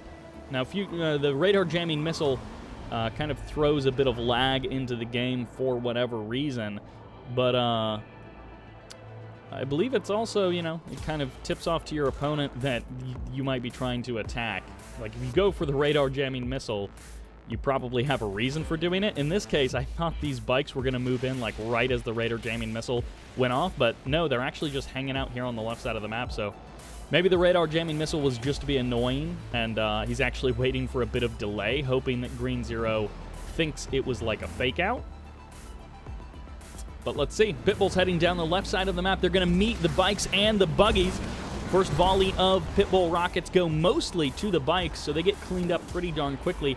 Futurama moved very quickly to his third base location, teching up to Tier 3, but not establishing any refineries here at his third base. Green Zero going for a bit more of a traditional play, and is that actually just for a Tib Catalyst missile? It may very well be, as Green Zero may be about to lose his main base refinery, which would be pretty annoying. He does have a second one, but it would slow down his harvesting a touch. And there it is. 2 harvesters take big damage, which is definitely annoying. The refinery goes down, but Green Zero's got the war factory there, and he's going to repair that up. Really no harm, no foul with that. I mean, losing the refinery obviously is no fun, and it's annoying, but that was about as good of a situation as Green Zero could have hoped for. The war factory is right there to get the free repairs. Flame Tank on the right side, trying to be sneaky with Futurama, but it doesn't quite work out. And despite the mind games going into game number 2, it seems like things have just sort of stabilized. Futurama got to try and open his way. Green Zero going to show up. He actually gets a read on 3 stealth tanks, so he's going to have an idea that these guys are coming in, and of course, he may have been thinking that already, but now he's got confirmation. Yes, 3 stealth tanks are out on the map. That'll be in the back of his mind as he transitions from the mid into the late game. His third base is maybe a little bit slow on the uptick, but he's looking to do some damage here on the left side of the map. The buggies sacrifice themselves, and it's going to be bikes and Avatar and a single buggy to hold off these APCs here on the left side of the map. I imagine a second Avatar is about to step on out of that war factory, and that area is not really assailable for Green Zero at this time. Redeemer Engineering Facility out on the map. Tier 3 finally up for Green Zero.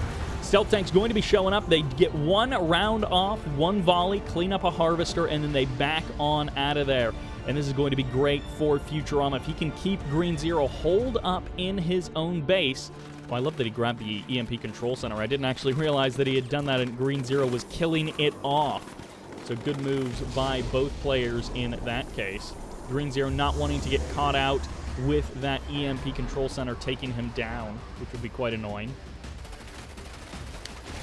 And Flame Tank heading back in. This guy did not get any repairs. Futurama just sent him in to die without even repairing him up. Maybe that was purely a diversion tactic, like he was hoping more units would pull over to the left side of the map. He could sneak in with the stealth tanks and do something. But yeah, Futurama just giving that unit away for basically no reason. Giving that Flame Tank away. It's like, I have no use for you. Just go die. And the sound cue lets us know that the Redeemer is now online as these 2 refineries are whirring away for Futurama.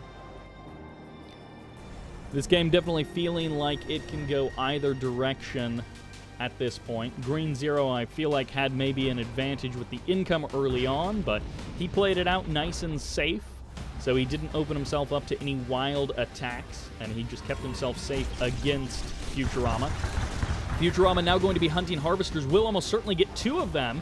Juggernauts may take some shots off and get lucky with the hits. Juggernauts are not 100% hit rates, so it's a little bit of RNG. It may be worth it sacrificing the stealth tanks to get the kill on the MCV. The Pitbulls are now going to be coming over, and Green Zero is looking to protect against that exact thing. That's a Rifleman squad down there taking a bit of damage, and the MCV will be safe for now. Green Zero, I think, stopping it for just a moment there to potentially deploy it if the stealth tanks try and jump on that MCV. But I love this from Futurama, poking in as soon as Green Zero is out in the open, trying to kill off more harvesters. May actually get some power plants as well if he goes for infrastructure. Swinging around to the north, then backing off as another radar jamming missile fires off. An APC showing up. He wasn't going for the capture of the tip spike. I'm not sure what that APC was actually doing. It gets cleaned up, though. And Futurama never having to go very far away with those pit bulls. It doesn't look like this is the second MCV for Green Zero, so he's just going to Marvest and then long-distance harvest that field, and that is going to be his strategy, apparently. His MCV is heading forward. It's going to be Juggernauts and the Marv, a very powerful attack force, but let's see if he can deal with the Redeemer, the Rage Gen, this man spam, and everything else that Futurama is going to throw at him. Rocket Squad starting to close the distance on the Juggernauts. Also, the Spectres getting some nice DPS off. And the MCV is almost completely surrounded. The Marv has pulled back, and this is 4, no, 5 Juggernauts about to be eliminated. The Mine Drop as well, as Green Zero maybe a little bit brash in his assessment of what he could pull off. The GG gets typed. Green Zero drops game number 2, and Futurama evens the score 1-1. That third base being so late, I feel like, didn't give Green Zero a lot of options. And if he starts that war of attrition, maybe he wins it, maybe he doesn't. But he went for the aggressive option instead of a war of attrition between the 2 third fields. He just goes right for the throat. It ended up being his own throat that got cut, but he went for it nonetheless. And Futurama, I think maybe that was his specialty build, but that just totally didn't work. Green Zero handled it just fine. Game number 2 evens things up, so we're resetting the score a little bit here, and Green Zero's map choice is coming up next. And that choice is Tournament Undergrounds. Definitely a cool aesthetically map. A very cool map aesthetically is probably the way I should have said that. On the left side, sticking with that nod, this is Futurama. Playing Cyan. And on the right side, sticking with that GDI, this is Green Zero. Tournament Undergrounds is a curious map choice. I don't know if this is just like, you know, Green Zero thinks Futurama might have a little less experience on this map, or if, like Futurama, he chose this perhaps for a specific reason. This is one of those maps that kind of is close by air in a way. It's a pretty short rush distance either way, but because the air has this dead space to the south of the MCVs, and the terrain in the middle is kind of broken up by that dead space, but also the tib fields, you can kind of get some good use out of aircraft on this map. I don't know that that's actually Green Zero's plan, but of course this map does expand up north to 2 additional green Tiberium fields, and then you got the shared blue up there as well. The tib spikes are a little bit unusual to even split tib spikes, and I think that's it. I think it's just the 2 in the middle there, which is, again, a little bit unusual to see on a regular competitive map, is to have 2 that are sort of equidistant from you. I guess you got 2 safe ones and then 2 contested ones. So it's not that weird. Now it's just like Tournament Rift. You got 2 safe spikes and 2 contested spikes, but I didn't see the safe spikes. This is always a fun map to see, but one of those community-made maps that we don't see very often, so I'm definitely glad to see it in this case.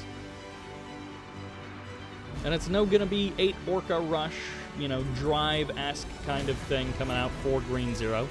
He does get the scouting squad into Futurama's base, and that's something that Green Zero, I feel like, does more consistently than most other players, is he's got those scouting squads all over the place, trying to sneak into your base, setting up those foxholes, and just keeping eyes and ears almost everywhere on the map. I mean, he's got this guy up here, next to a statue of Havoc. He's watching over that harvester, just stealing that blue Tiberium, and he's like, hey, you do you.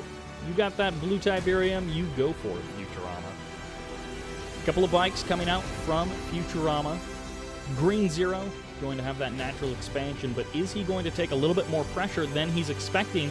Pitbulls are moving out through the middle of the map, and there, his scout in the north, that rifleman squad in that building, sees the bikes and the buggies moving out to his natural expansion, and he doesn't actually have a refinery queued. It would be even better if he had a refinery queued up and he chose to delay it until he could better secure this location. But at any rate, Green Zero gets the tip-off on that attack coming in. He diverts his pit bulls, and he is going to be able to keep that expansion location safe from Futurama.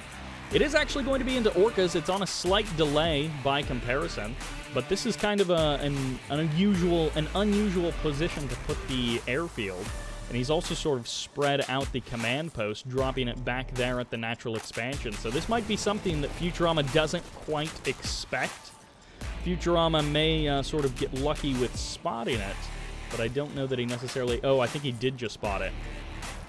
Yeah, it looks like Futurama maybe just saw those Orcas hanging out He's going to drop a power plant and maybe some SAM sites, as he doesn't actually have his operations center up just yet, it doesn't look like. Drops another power plant there. It's Bike Buggy to try and hold off the Orcas. Pitbulls are actually swinging up to the north, and it's going to be Hammerheads after the 3 Orcas. 3 Orcas and some Hammerheads, as Futurama responds with a lot of anti-air, actually dropping a double barracks for the rocket squads. So this is a pretty big response. Now, the nice thing for Green Zero is even if he doesn't get any damage done with those Orcas right at this moment, he has delayed any attacks that Futurama had planned. He's going to poke in with the Hammerhead, get a couple of kills on those rocket squads, and now the Pitbulls are just going to come in with the Orcas to finish off a good number of Harvesters. 1 Harvester down, 2nd and a 3rd Harvester will be eliminated. A 4th Harvester goes down as Green Zero loses the sky, but for 4 Harvesters, pretty good numbers. Now, with the number of Pitbulls going down, I'm not sure if that was totally worth it in a math sense. I'm not sure if they came out completely even, but that was certainly some good economic damage done by Green Zero, forcing the sell-off of that refinery as well. I mean, you don't need all of the refineries if you don't have the Harvesters, and it's going to get hit by Orcas anyway, so you might as well sell it off, get the cash back there, and deny that attack. Radar jamming missile fires off, once again just kind of being annoying to Green Zero. And actually, he's going to swing in at the same time with a couple of Pitbulls, or a couple of bikes. They do get caught by the Pitbulls of Green Zero, and Green Zero going to try and push away these bikes of Futurama. Futurama skating away to the north after being caught in yet another attack. Green Zero doing quite well with the dancing around the middle of the map. This militant squad almost getting the drop on the engineer, and it may actually still get the drop on that engineer, as I thought that was a Hammerhead coming to defend that engineer, but no, it's actually just 4 Orcas. So these engineers might both get sniped by those militant squads. No, they run past each other. Futurama not paying attention, losing an opportunity to get 1K of damage done. Instead goes for the refinery, gets damage on 2 Harvesters as the Orcas are trying to skate around to find an opening in the north. 1 engineer gets sniped. The other engineer will actually maybe... No, it doesn't get sniped. The militant squad got cleaned up as Green Zero is sneaking around the map with some Pitbulls, trying to find an opening for his Orcas. He comes in, he goes for the scanner sweep, and he's going to maybe get 1 Harvester. No, not even. He trades out all of the Orcas, but he doesn't quite get the damage he was hoping to. He's going to get a kill on a stealth tank, once again revealing the stealth tanks almost as soon as they spawn. Futurama getting good value with those stealth tanks, but it's not enough if they just keep dying off. Pitbull's now going to be pulling back. Green Zero is going to have to find some damage some other way. Blue Tiberium, it looks like, being stole by Green Zero. Being stolen from the middle of the map. As Green Zero also drops a crane in a somewhat surprising move, but hey, he must have something planned for that crane. Rifleman does back off. Engineer waiting by that tib spike. Pitbulls catch another stealth tank. Futurama losing a couple of those stealth tanks in a pretty annoying fashion. As an Orca strike comes in, gets some damage on a Harvester, I'm guessing. Doesn't quite kill the Harvester off, but that was a well-timed Orca strike. It came in at just the right moment for Green Zero. Refinery goes down up in the north. He had it queued up inside of the crane. Keeps the crane around for a bit longer. Green Zero still trying to find an angle with these Pitbulls. I assume he's going to transition into Juggernauts or something for the late game. Sells off the crane, so the crane was just to get this 3rd base up and running a slight bit more quickly. And then he sells it off. I'm not sure what his late game plan is. If his late game is just to go into Marv and then kind of work off of that, or if he's going to transition out of the Pitbulls at some point. And that's no AP ammo as well. So he's just rolling with original APCs, not even high damage APCs or anything like that. Big group of Pitbulls in the south, or kind of in the middle of the map actually, just to the south of the 3rd base, but also a group of Pitbulls in the north. They're going to be converging on this 3rd base location. Rocket squads inside of this tower is actually a great move by Futurama. Going to get some free damage on the Pitbulls. Gets a kill on one, might get a kill on a second one, but even if he doesn't, just some nice damage and a nice little deterrent against Green Zero. Tib Spike in the south gets grabbed by Green Zero. Stealth Tanks once again pulling a defensive move here, as Green Zero has really been forcing these Stealth Tanks to be almost useless in this map. Futurama starting to get pressured. No, the real Stealth Tanks are here on the right side of the map. That one is just one back home that's hanging out, not even the real Stealth Tank, as the Pitbulls get dealt with here in the middle of the map, but they're also circling around to join up with these APCs at the main base of Futurama, and Futurama without much of an army to stand against this, maybe losing his entire main base. Green Zero finally finding the opening that he's been looking for. His Tib core missiles finish up at the same time as the AP ammo finishes up, and it's lots of anti-air, but not a lot of aircraft to shoot down. He's definitely expecting orcas to show up, but I think that might be a bit of a miscalculation by Futurama, as he's actually dying to the Pitbulls and the APCs, not so much the orcas, as there aren't maybe even orcas on the deck. Even a rifleman squad up there. And Futurama, I don't know what he had in mind, but it certainly wasn't that a bunch of APCs and Pitbulls were going to show up and knock down his door.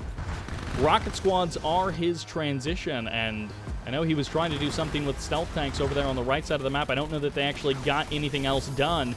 Futurama maybe just falling apart here to this APC Pitbull army, although Green Zero is now giving a lot away to these rocket squads up north. They got so many kills on those Pitbulls that were actually low health. They were still running around the map, but they were just a blast or two away from being eliminated.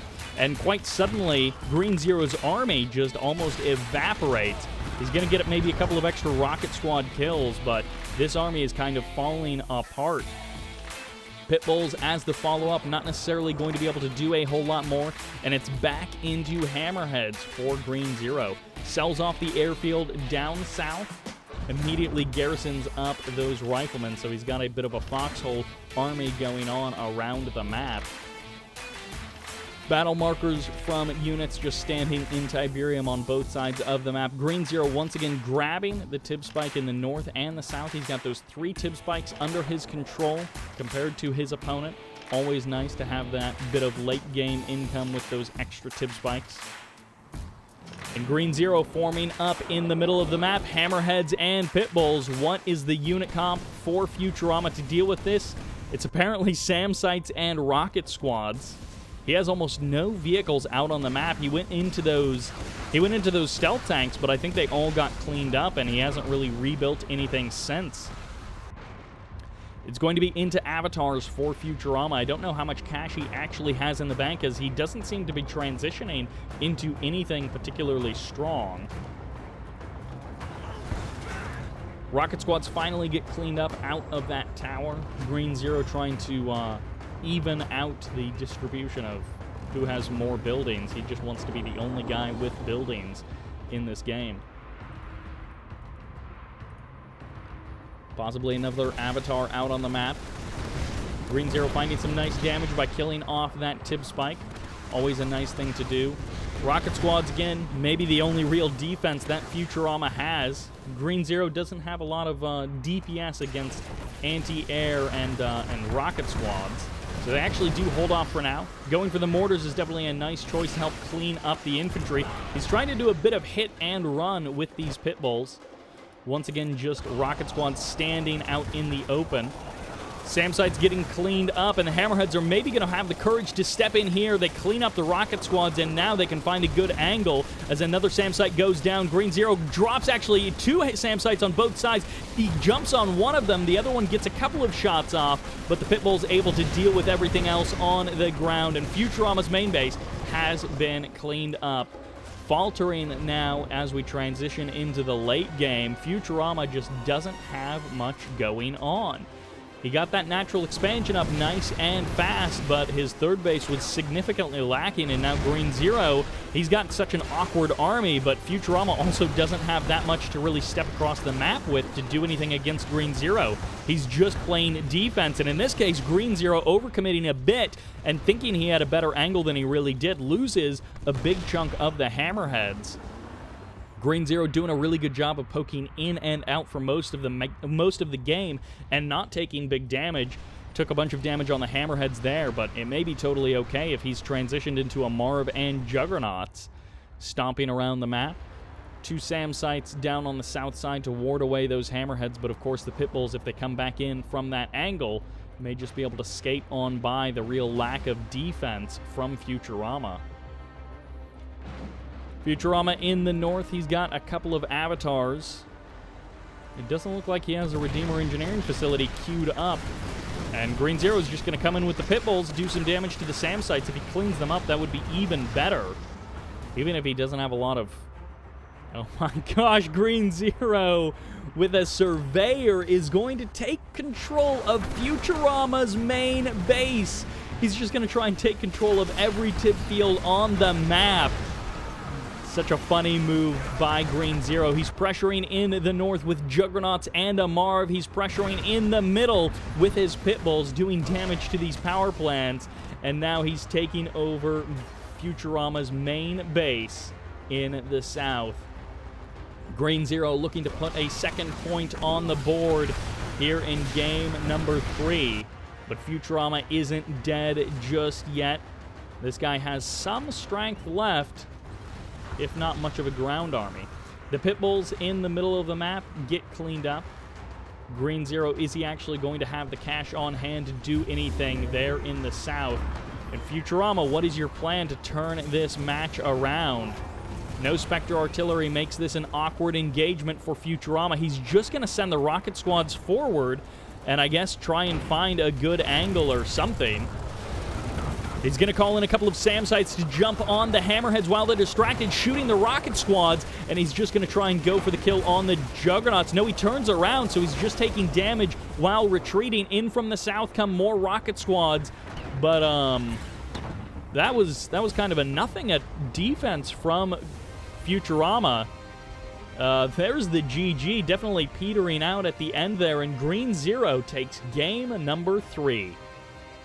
Finding a little bit of difficulty with his footing, but at the end there, just all powerhouse from Green Zero. And absolutely crushing it on the income graph. It's like Futurama got that natural expansion up pretty quick, but then no third base for so long. He tried some stealth tank stuff. It didn't work out as well as it had in some of the previous games, and Green Zero's defense was just a little bit too tight. The offense was a little bit inconsistent, but it didn't matter with that much income difference between them. Green Zero in the end. Juggernauts had no answer, the Marv had no answer, and he had hammerheads to boot. That'll do it for game number 3. Let's jump into game number 4, which takes us to Tournament Highlands. On the left side as the yellow GDI, this is Green Zero. And on the right side as the cyan Scrin, this is Futurama. Futurama looking to even his score up. He's lost one with Scrin, won one with Nod, lost one with Nod, and now he's looking to win one with Scrin once again. Green Zero here in the quarterfinals at match point, playing that GDI, showing us strong moves. Sometimes a little bit unorthodox, but strong moves nonetheless, and he is looking to close it out with GDI in this series. A couple of descents in the north, nothing like the big descent rushes of days gone by. Just 3 descent squads hanging out in the north trying to get lucky. They most likely aren't going to find any real damage, but they may actually just kind of hang out in the north for a little while and wait for a natural expansion to come up. Green Zero goes right into the Harvester. Same with Futurama. No aggression early on from either one of these players. They both got their Tibbs bikes. Green Zero with his scouting squads heading around the map. And the descents heading south. 3 of them. I guess maybe, because the MCV normally drives through the middle of the Tib field, right? So if you wait until the MCV is in the middle of the Tib field, maybe you can jump on the MCV, but you're kind of counting on your opponent being asleep at the wheel. And I wouldn't really count on Green Zero to be asleep at the wheel in Game 4 of the quarterfinals. Like, right now, if the Descents showed up, they would, you know, get some big damage on the MCV, but, like, that's kind of a low chance of happening. The Descent's going to be heading in just a single APC to try and ward them off, but a Pitbull is going to be the follow-up after that. They may get the kill on a Pitbull. Descent's going to be coming in. Are they going to be able to get one Harvester? Green Zero doesn't pull it back far enough, but it doesn't matter. It takes some big damage, but not enough to kill it off, and the Descents go down. Green Zero with the speedy Watchtower, enough damage output to clean up those Descent squads. Oh, this poor Pitbull. He thought he was going to be able to get a scout off. He thought he was going to be able to do some damage to Harvesters, fire some rockets as he drives past, having a good old day. I always love this from Futurama. Well, I mean, from anyone, but we're seeing it here from Futurama, the stealing of that blue Tiberium. He's actually going for both sides. Seeker tanks kind of defending this Harvester as Futurama looks to steal the blue Tiberium. Of course, sometimes the player steals it in the very beginning of the map, and then they forget about it for after that, and then the other guy goes and steals way more total blue Tiberium than the first stealer, the first thief. Ooh, into Orcas maybe. We do have AP ammo on the way. No delay of the AP ammo like that last game by Green Zero. Hammerheads, or I guess it's going to be Orcas. Now, this is potentially going to be getting spotted by these Seeker tanks. If they drive a little bit further, they see at least one of the airfields for sure. The second airfield, I don't know that they're going to see, and that is an interesting choice by Green Zero. He really wanted to deny that scout. He brings in a Predator tank as well, and does Futurama actually get the drift? Does he actually see that the double... Oh, he's not quite getting... Oh my gosh, that Harvester getting so close to going down. Futurama does definitely see the double airfield, so he will know about that. He does know that there is the potential of double Hammerhead or double Orcas. He's going for the kill with the Lightning Spike, and he's not! He does get it! I thought the Lightning Spike exploded, but no! That Harvester goes down. What an annoying thing for Green Zero to have that Harvester go down after you defended it well. The Lightning Spike, the one click, gets the kill. And it's actually into Firehawks, so it was a totally wrong choice by me to say Orcas or Hammerheads. And the Stasis actually gets the lock on the MCV and the Tier 3. I think he was hoping to do more than just delay the Firehawks, but hey, Firehawks are going to be delayed. I don't know that that'll really do too much to Green Zero. He's going to be losing one, maybe two Harvesters as more Seeker tanks coming in here for Futurama. Nice damage by Futurama, cleaning up a good number of these Harvesters. Green Zero probably hoping to have those Harvesters transition up to his natural expansion or into the middle of the map for his third, but now they can't. That was a lot of Seeker tanks ultimately to trade out against just two Harvesters, though. I think that was only, yeah, two Harvesters. So in the end, those Seeker tanks probably were worth more than the Harvesters that they cleaned up. Buzzers get eliminated. Futurama, what's his plan? He's up to Tier 3. He's got the Storm Riders. He's got the Plasma Missile Batteries. This is a bait.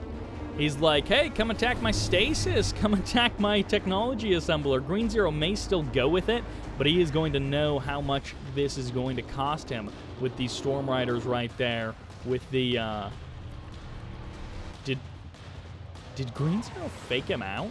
He sold off one of the airfields. Green Zero may have actually faked out Futurama. He built two Firehawks from each airfield and then sold off one of the airfields, which forced this like giant Storm Rider response, the Plasma Missile Batteries, all of this staying at home kind of stuff.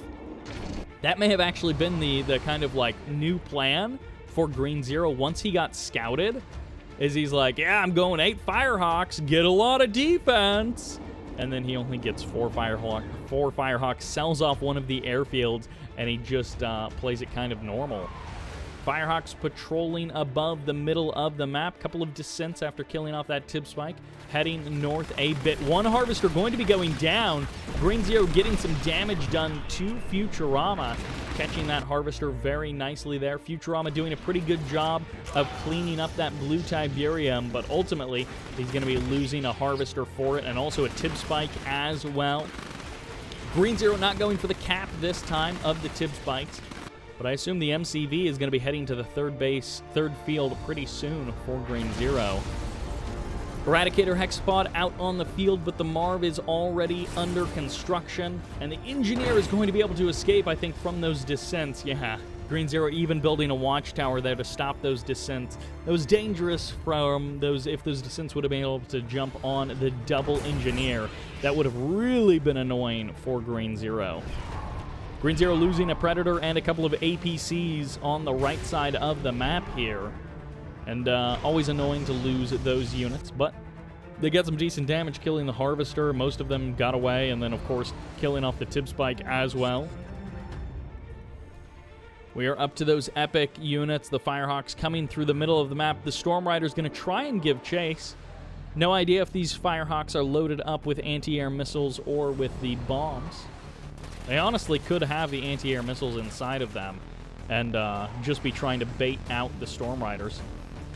MCV for Green Zero is also in the middle of the map, so it's going to be a big fight here in the middle as these two guys have been kind of staring at each other for the majority of this game, but not really attacking in any big way. Eradicator Hexapod loaded up with a couple of shock troopers and also, I think, a mastermind. Rifleman squads heading through the middle of the new base of Futurama. Green Zero getting that intel, getting that information almost always with those riflemen around the map. Futurama deciding to send a couple of harvesters forward. I'm not sure why. Undefended. One of them goes down. The other one gets scared off and, of course, going to be marvisting this big green field. It looks like Green Zero is actually full up on cash as the Marv was driving and not collecting anything. There's the blink forward by the Eradicator Hexapod, but is this a mistake as he's taking a ton of damage from the Juggernauts who are nicely spread? I don't know if Green Zero was trying to bait that, but that was a really good spread of the Juggernauts. I mean, yeah, he got one Juggernaut, but one Juggernaut for all of that damage on that Eradicator Hexapod. It's going to keep it off his back for at least a little while here. Couple of Preds, couple of APCs actually going to be swinging around to the natural expansion of Futurama as Green Zero may actually get some unanswered damage. Again, this is either going to delay any attacks of Futurama on the middle of the map, or Futurama is going to have to deal with the damage output of these Predators and APCs. He gets the kill on one Predator tank, but Green Zero is probably totally fine with that. He's the guy controlling the middle of the map. He's got the War Factory there. He's got his Space Command uplink there. He's going to look to EMP the Eradicator Hexapod or the tripods. And Green Zero, at match point advantage, is starting to close his hands around the neck of Futurama. Futurama is certainly not done and out just yet, but it's feeling like Green Zero has pretty much all of the options and all of the advantage, and Futurama is having less and less. Futurama, he's got a decent army, but against the Juggernauts of Green Zero, and I mean, oh my gosh, this is a lot of Zone Troopers as well. I mean, he's got the EMP, he's got the Shockwave artillery that can fire off. He could even drop down Zone Trooper support pods, or Zone Trooper drop pods or whatever, to get some additional zones on the field. But this is just feeling like these Juggernauts are going to be able to lay waste to that Eradicator Hexapod. There's the jump forward. The Eradicator Hexapod taking huge damage, and the blink away is immediate. The attempt there to crush I guess this is a nice catch for Futurama, but the attempt there to crush the Juggernauts just isn't working out for Futurama. He blinks forward. The Juggernauts are so spread that they do just instant damage to the Eradicator Hexapod, and then it has to teleport away, get healed up, and it's, it's ready for battle. But again, no artillery on the side of Futurama. Green Zero is the guy with the long-range engagement cards. He can start pushing forward bit by bit, and he's choosing to just not really establish any refineries on the front line. He may drop one now that he's got a couple of harvesters here, But no, he's just going to long-distance harvest and marvest the field. And actually, he's getting a big steal of blue Tiberium, almost as many total loads of blue Tiberium as Futurama has claimed the entirety of this game. Green Zero is getting right now, right here. There's the blink away, and Futurama is going to try and win the war of attrition with just one unit. Green Zero waiting for the opportune time. At this point, he might as well get EMP grenades and stash a couple of grenadiers around the around his third base. I assume he's just waiting to use that shockwave artillery for the right moment. Well, he's got the armory, so the option is open to him. Juggernaut pecking the ground there, looking for some seeds in the soil. Continuing to harvest from Futurama's side of the field. And Futurama, I mean, he got those two fields. He's got one Tiberium spike, and he got the blue tib earlier on in the game. Zone Troopers cleaning up a dev tank in the north. Futurama bringing in some, or excuse me, Green Zero bringing in some sniper teams. And even a commando here. Are we going to see a commando do something? Well, it doesn't look like it, but maybe he will. He's going to try the jump jet forward. He's going to not get the MCV. That was almost so sick as the Devastator warship gets sniped by the Firehawks, but the Firehawks themselves taking big damage. Marv is taking some big damage on the front line, and Green Zero, he's got so many Juggernauts, but he's still not using them. He's just keeping them around for something else. I'm not sure what his big plan is here. I think he literally is just trying to debate the Eradicator Hexpod, and it's going to be completely surrounded. Is the EMP going to land? The answer is no. He's got even more Juggernauts now. He lost one, he built one, and I assume a harvester, an engineer, excuse me, is going to take over that Juggernaut body. That would be a bit silly if harvesters could jump inside of the Juggernauts. Nice strike by Green Zero, swings in with his Firehawks, kills off the Devastator warship, and Green Zero, up one game in this series, is just playing it so careful. He's not feeling like, oh, I'm up one game, I'm on match point, I can just brush in there and kill the other guy. He's playing this out so carefully. It feels like maybe even too cautiously, but we will trust that Green Zero is making the right moves. Futurama, he's got one trick that he can pull. It's not a particularly good trick. It basically hasn't done anything. I think he's got like one Juggernaut kill, but it hasn't really done anything. Zone Troopers looking to clean up this harvester. Green Zero harvesting the middle of the map continually. There's the scan going down to reveal exactly what Futurama has. And this harvester of Green Zero, it's going to get jumped on by that Eradicator Hexpod, which is so bad at crushing stuff. He eventually gets the kill with the disc launchers. Devastator warships, they're trying to stay over the plasma missile batteries. That does definitely limit their range as an artillery unit if they have to be 100 miles away from the front line back near the anti-air defenses.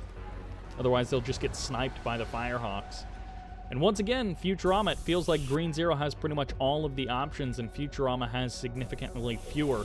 The longer this game goes on, probably the better situation that Green Zero is going to be in. He jumps in with the Devastator warship kill, and that was a great move by Green Zero, sending in the Orca Strike, the support power, to get the kill on, or to do the damage to the MCV, but really, it was just there to distract the anti-air turrets. And then, of course, he jumps in with his Firehawks, gets the kill, and Strato fighters out of there. Futurama cleaning up the power plants, getting a little bit of cash back. Super annoying for Green Zero to deal with, but this signals Green Zero to just say, I'm going to go for it. If you're going to try to base race me, I will base race you. Futurama barely escapes. The drone ship takes so much damage while it's in that takeoff mode, and the Juggernaut rockets just barely missed the mark. Eradicator Hexpod gets the kill on the airfield, and then it gets whisked away. Let's see if that's actually a good idea. Lots of damage on the MC, on the Marv, but this is so many Juggernauts cutting through the tripods. There's the Eradicator Hexapod going for the phase, and the Marv is going to pull back. It's all tripods all the way. Can Futurama pull it off as Green Zero's Marv still stands strong? The EMP lockdown of a couple of those tripods. The rest of the tripods are just getting eaten up by so many Juggernauts, so many Zone Troopers, as the real heroes on the ground, the Zone Troopers, being not the target of Futurama's forces, doing the most damage to clean up Futurama's army.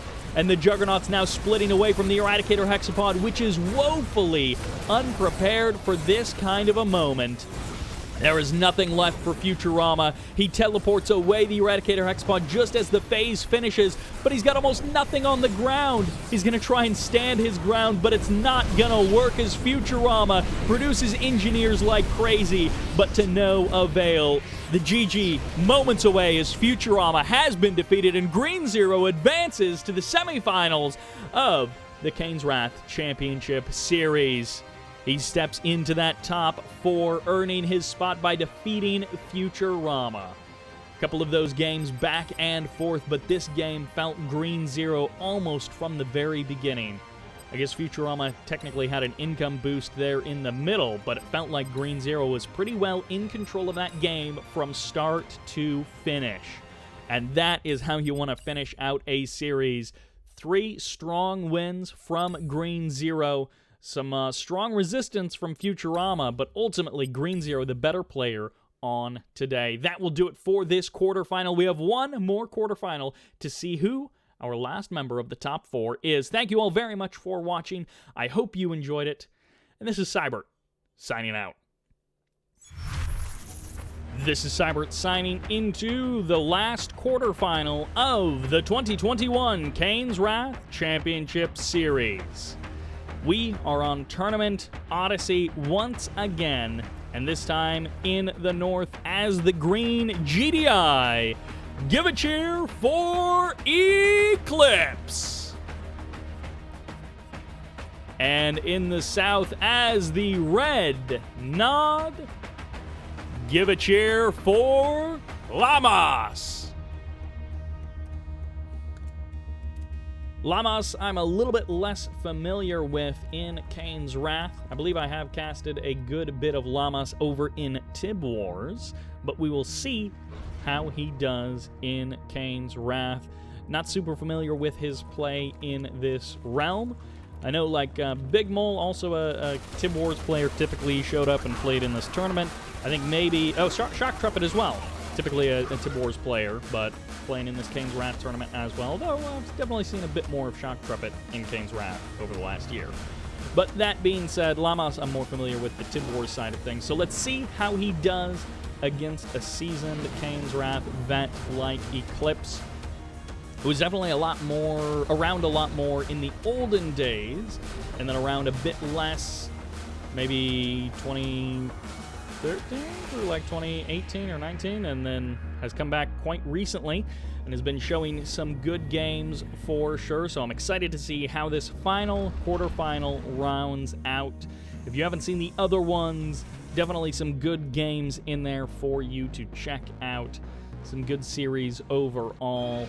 And really the setup for the semifinals, and the semifinals are looking super stacked for this tournament. Coming into this series, we did have both of these guys advancing from the round of 16 in 3-0 series. So Eclipse 3-0'd the second place of the mid-level finals, Firestorm. So he knocked him out of the tournament, and that was the last player from the beginner to mid tournament that got seeded into the championship series. And then Lamas went 3-0 against Violet? I'm not sure.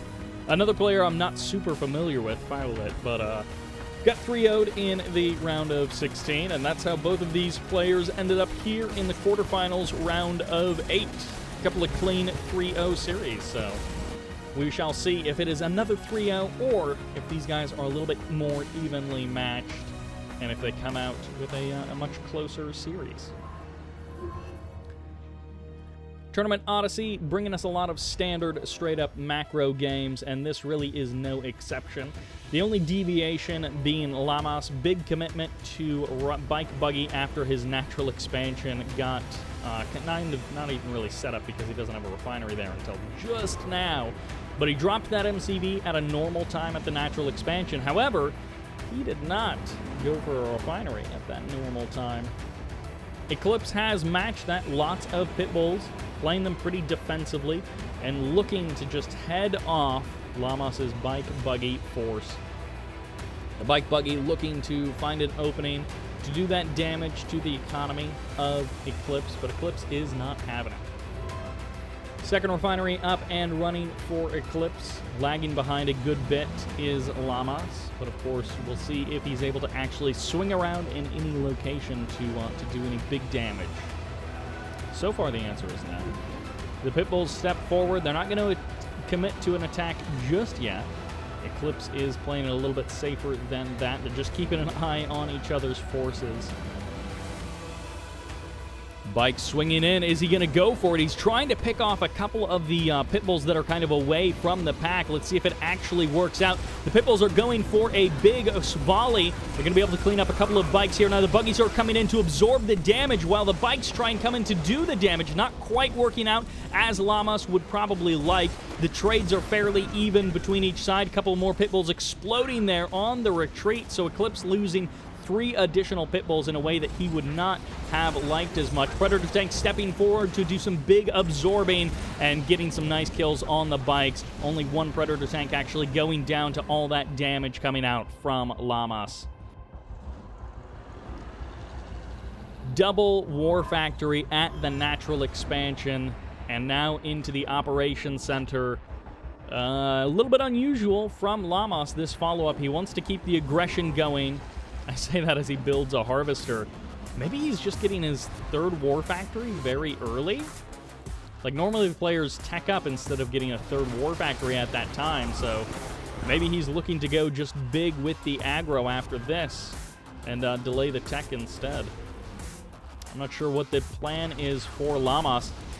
Oh, that's unfortunate. Losing 3 or 4 bikes there to the pit bulls, and the pit bulls keeping Lamas on his side of the map. This is just giving Eclipse so much room to do whatever he wants. At the same time, Eclipse going to be taking his own 3rd base. Great combo here. You go and put some pressure on your opponent. Make sure that your opponent isn't taking their 3rd. And behind it, you take your own 3rd, pressuring the main base of Lamas, who's completely exposed here. The pit bulls distracting the Bike Buggy on the front line. Meanwhile, a Hammerhead even getting in on the action as the Operations Center gets cleaned up. The MCV is completely exposed, and this is so many Predator tanks just doing unanswered damage. And Eclipse is just catching Lamas out in the open and just absolutely ravaging him. A savage destruction of the infrastructure of Lamas, and Lamas may be able to pull something out here, but this might just be too much. Forced to sell off the tier 3 and kept consistently in low power mode. The juggling isn't good enough. The harvesters are being cleaned up, and the Hammerheads are staying on top of the power plants. Goodbye, Lamas. You've had a good game 1 up to this point, but it turned so far south so quickly with that distraction pit bull force in the middle of the map. Lamas is going to try, and no, it's 2 buggies. It's literally 2 buggies in the north. I thought he was going to have something else there, but no, everything died to the pit bulls, and Eclipse just beheaded Lamas. Oh, man. That just, like, up to the 5-minute mark, there's a game there, and it just suddenly turns into nothing. Just right around there. Fell off of a cliff. Unfortunately for Sexy Lamas, he is not going to be doing very well in game number 1. Now, that was maybe a little bit unusual for Lamas, but let's see if he can bring it back with game number 2, which takes us to Tournament Rift. The one, the only, the classic. On the left side, playing as the blue GDI, this is Eclipse. Feeling good after his Game 1 victory. Meanwhile, on the right side, as the green Nod, This is Lamas. Here now on Tournament Rift. Ooh, how about that? Going for a classic Shadow Team Rush. Now, this isn't the big commitment Shadow Team Rush where you get 2 additional Shadow Teams. Occasionally, you will see someone do that. Much less common in Kane's Wrath. I think that's more of a Tib Wars kind of a thing. But we do have a Shadow Team Rush nonetheless. Got 2 Shadow Teams split, one on top of the cliffs, one not on top of the cliffs. And that is just to kind of guarantee that you get the drop on any Rifleman squads, that you hopefully get the guaranteed capture of these Tib spikes. The Engineers are going to be a little bit close call on from one of these Rifleman squads. If they tried to cut the corner, they maybe could get them from the high ground, but it won't quite work out. The Militant squad actually getting the drop on that Rifleman squad, so they will actually get the kill there. And it looks like 2 Engineers heading out from the side of Eclipse, so he may be even getting one of these Tib spikes after the other guy, but he may get one first. And he's actually changing the position of the Tib spikes. He just misses with the Hammerhead getting the kill on that Engineer, and he's actually going to lose an Engineer. Eclipse, no!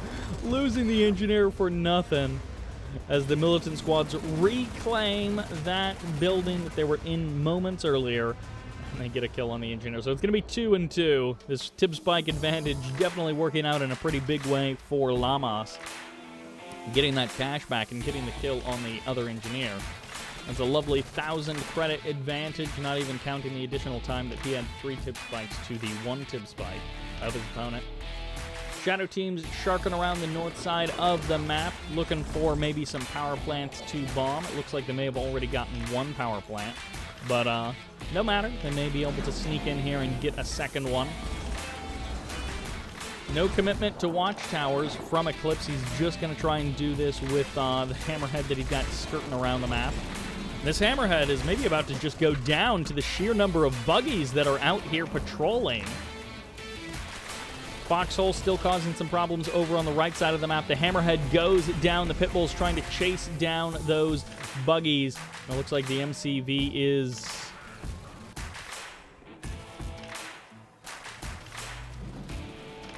Where'd the MCV go? Where did the MCV go, and why is there a loose Engineer running around the map? What do you do with an MCV cell all in that you scout because you have a foxhole in your opponent's base? I'm not actually sure how this is going to go for Lamas. He's going to try something here. And, well, let's see if it works. This is a bit of a delayed double War Factory all in from Lamas. And, okay, we shall see. Shadow Team's going to be coming in, forcing this off of a power plant. And getting 1 additional power plant is always nice. Second refinery finally up and running. This gang getting thrown for a wonky loop pretty early on. So that second refinery is severely delayed from where it would normally would have gone up. From when it would have normally gone up. Bikes cutting across to the left side of the map. A couple of buggies as well. Nice mix of an army, a pitter-patter across the map as Nod is looking to close in and do some damage. Shadow Teams grab another power plant. Nicely done there. They're going to cut forward and sacrifice themselves for no good reason, but they do die there. Pitbulls are going to get overwhelmed with this number of bikes, and a Guardian Cannon is going to get some good DPS off. One Harvester goes down, and the Guardian Cannon putting out some big damage on these bikes.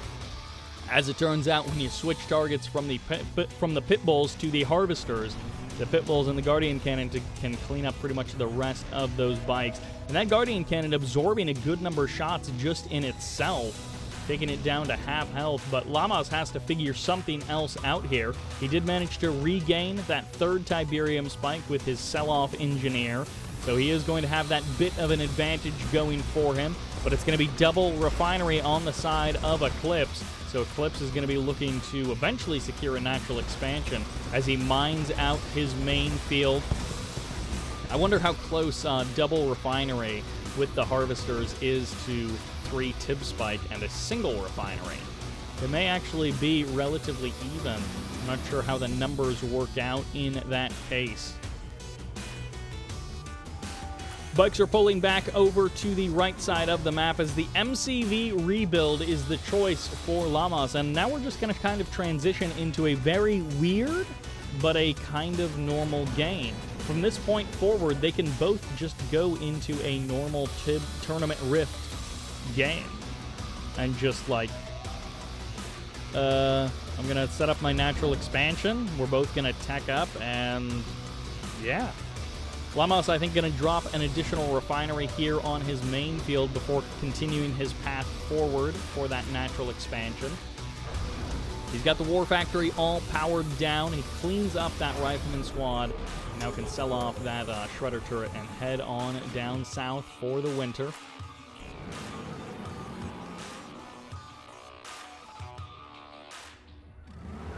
Pitbulls pulling south. Neither one of the players brave enough to go for the blue Tiberium in the middle of the map, considering how weird this game has been. Eclipse actually drafts a second Guardian Cannon to watch over his harvesters.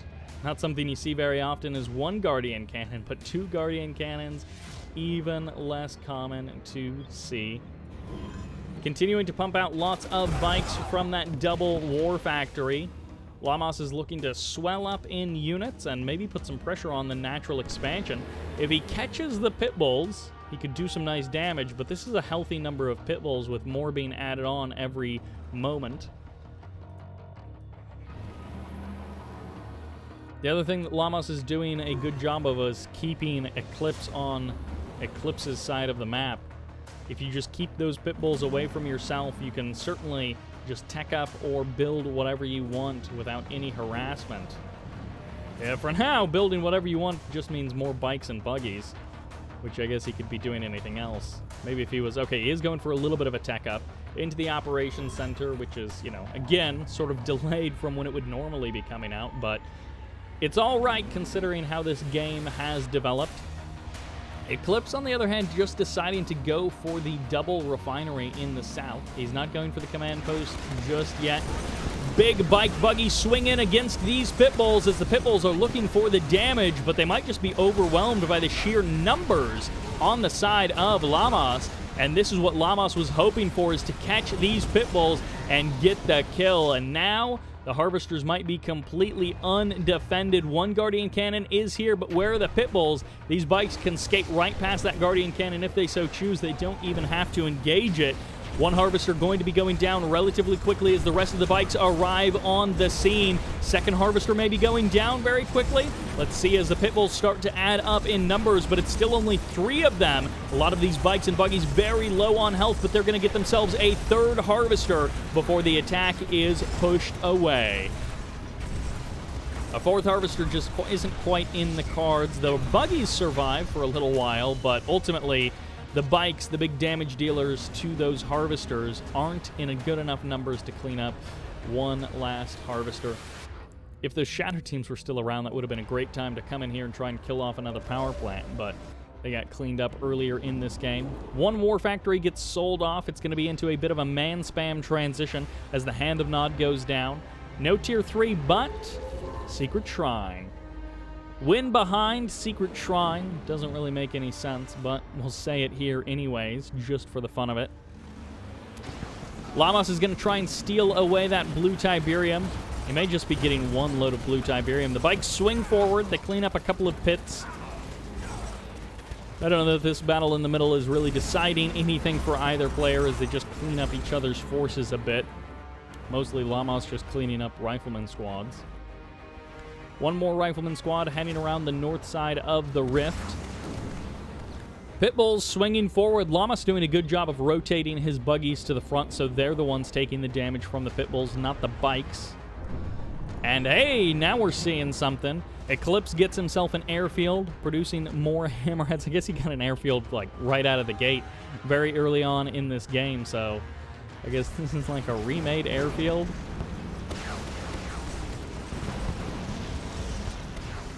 Can the bikes finally break through? They might get some nice damage on this MCV. Eclipse gonna let it happen. Decides to not redeploy his MCV. And Lamas is choosing to target down the pit bulls, going for the damage there instead of just going for the MCV. So the MCV will actually be able to deploy. This is a lot of rocket squads, and suddenly there's not a lot of defense here. A couple of hammerheads are here, but of course the pit bulls won't do much against the rocket squads. The rocket squads can turn their guns on the hammerheads, but the harvesters may be the heroes to try and save this MCV. They're not even going to go for the crush. It's just up to the hammerheads and the watchtower to thin out the numbers. That AP ammo watchtower doing a good job of cleaning up those rocket squad forces. One hammerhead down, and more rocket squads swinging in from the north. They've got their upgrades. They're feeling ready to tango and forcing out an engineer. Fortunately for Eclipse, that engineer does not get sniped by Lamas. Lamas is actually going to be going for the kill on a couple of power plants. Cleaning up power plants, never like a terrible idea. Again, I don't know that these power plants have a lot of use right at this very moment, but these bikes getting free kills on the harvesters. Eclipse pulling the harvesters back just to keep them safe, but he forgot about them as the bikes got some free damage off. The bikes eventually getting cleaned up there, but Eclipse needs to turn his attention further north as Lamas closes in on those power plants, the watchtowers being the thing that stands in his way.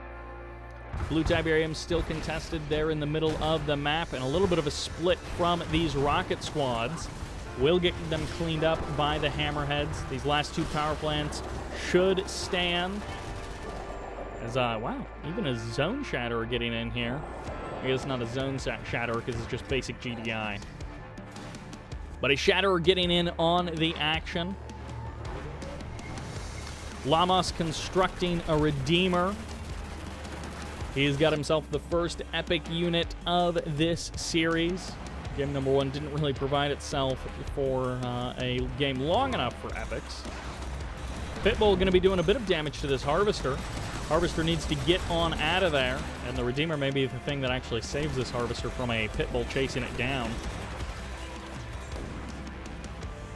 Ooh, Harvester taking some damage.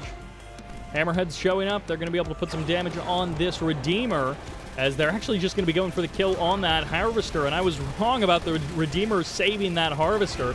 It was not in the cards. That Redeemer let the Harvester die. Now going to be trying to tango with those rocket squads, and this is a Redeemer without any kind of upgrades. And now the support is here. Lamas taking the middle of the map, way up in the north with his MCV there positioned near the center. Meanwhile, the Redeemer is stomping around this blue field, trying to chase away any additional GDI harvesters. And Orca Strike comes in, doesn't hit anything. Eclipse using that as a deterrent from the forces of Lamas.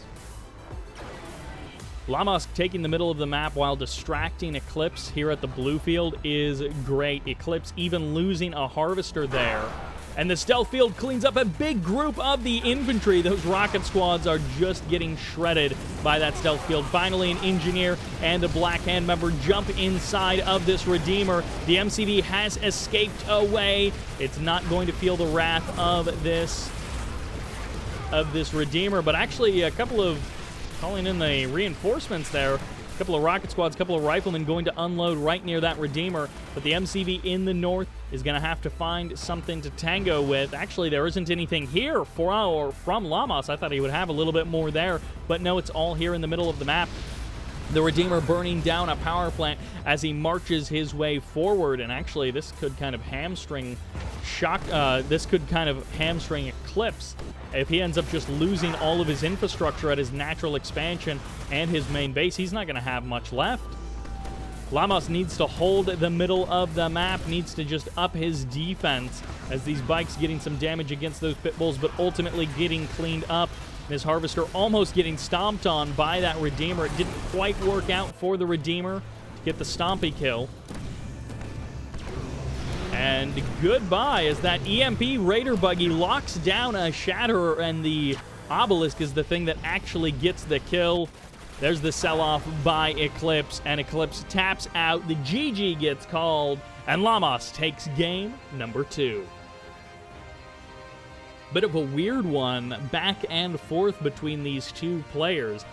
Game 1, a bit of a slapdown by Eclipse to Lamas, but Game 2, starting out very weird with the builds that these two guys were going for, and then it just kind of awkwardly transitioned from there, from place to place, and eventually Eclipse, I mean, just didn't have anything against Lamas. The score being 1-1, off to a good start score-wise, but let's see what happens in game number 3. Will Eclipse regain control, or will Lamas continue rolling over the body of Eclipse? And that takes us to the funnest small town, Sick City, for game number 3. In the north, as the green scrim, this is Eclipse. These guys swapping colors back and forth to be as confusing as possible. In the south, as the yellow nod, this is Lamas.